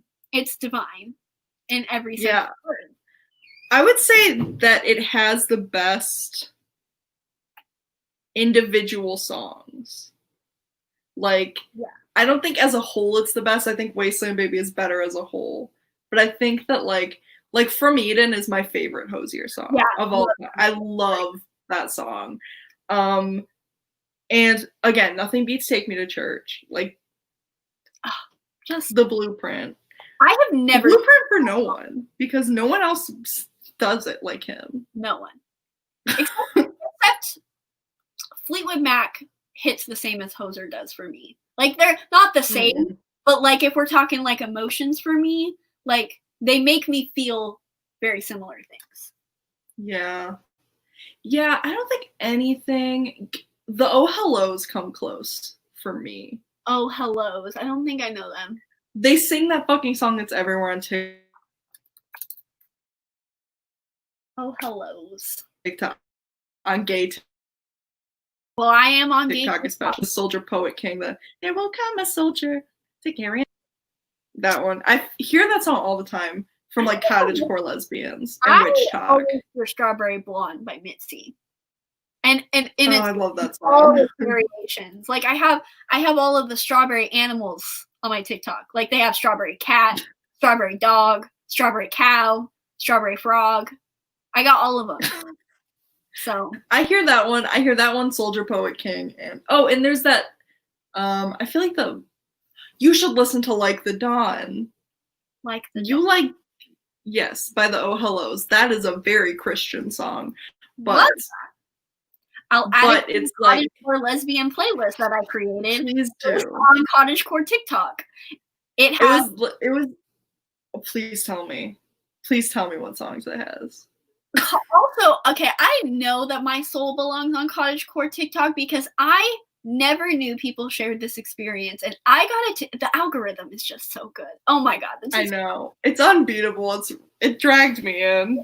It's crazy, and so that I got a TikTok one day, and it was playing freaking Celtic Women, and I don't know how to pronounce it. It's it's freaking. No, I know exactly who you're talking about because I see that song all the time. Yeah, whatever.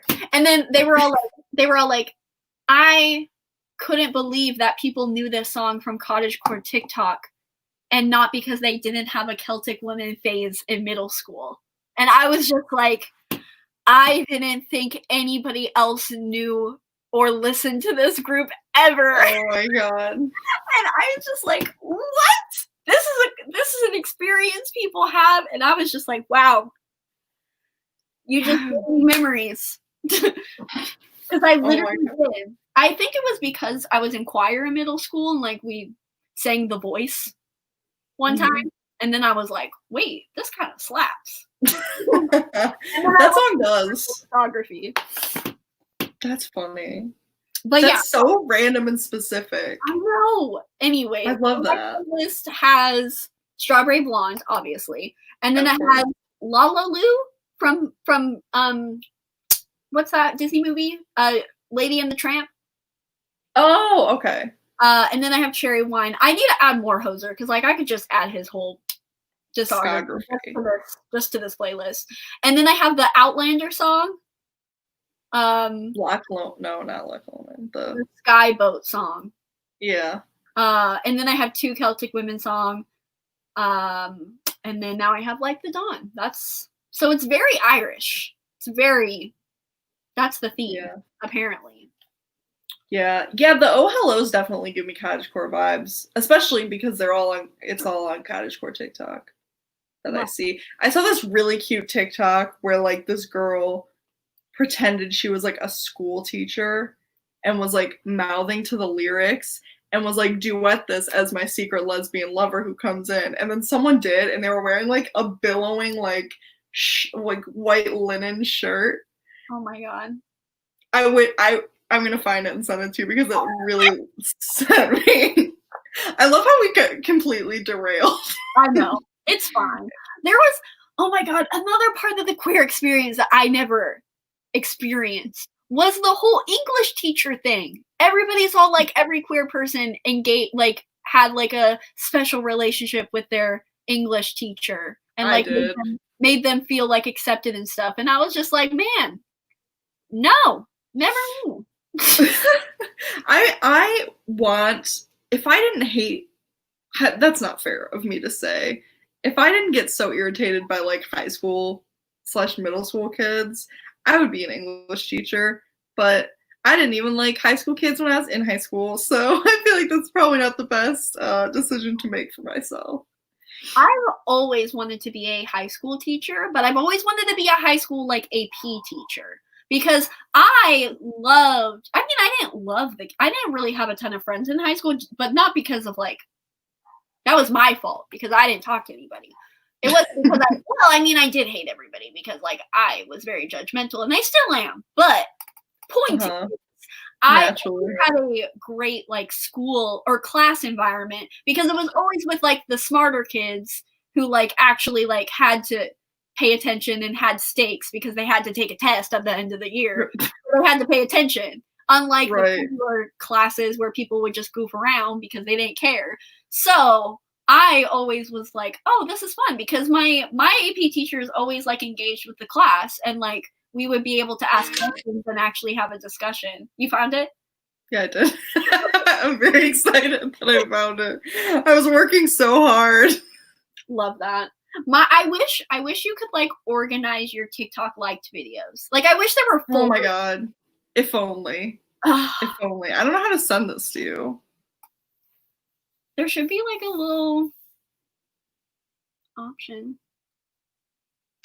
Well, anyways, I have a dinner party. So we're 3 hours in. It's not that big of a deal. It's just family. It's not really a dinner party, but I'm hungry. Gotcha. So, No worries. Thank you for coming. Thank you for everybody who watched. Hope you guys enjoyed our derailing of conversations. I personally did.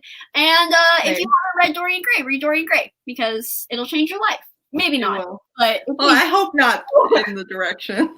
Yeah. Thank you for coming. I loved having a conversation. We should do this again. Maybe we'll do it with another classic, and it'll keep me. Yeah, you sounded real excited about that. Well, I mean, I'm never gonna read it unless I have an incentive to. So might as well. Might as well. Sure. I should really read Jane Austen eventually. I've never read anything. Never do a Pride and Prejudice live show. There, I'm down. I'd probably have some unpopular opinions. I bet you would. I don't like him. I don't know anything about him. I don't like him. So, wow. There you go. Love that. Already coming in. And with that, bye guys. Bye.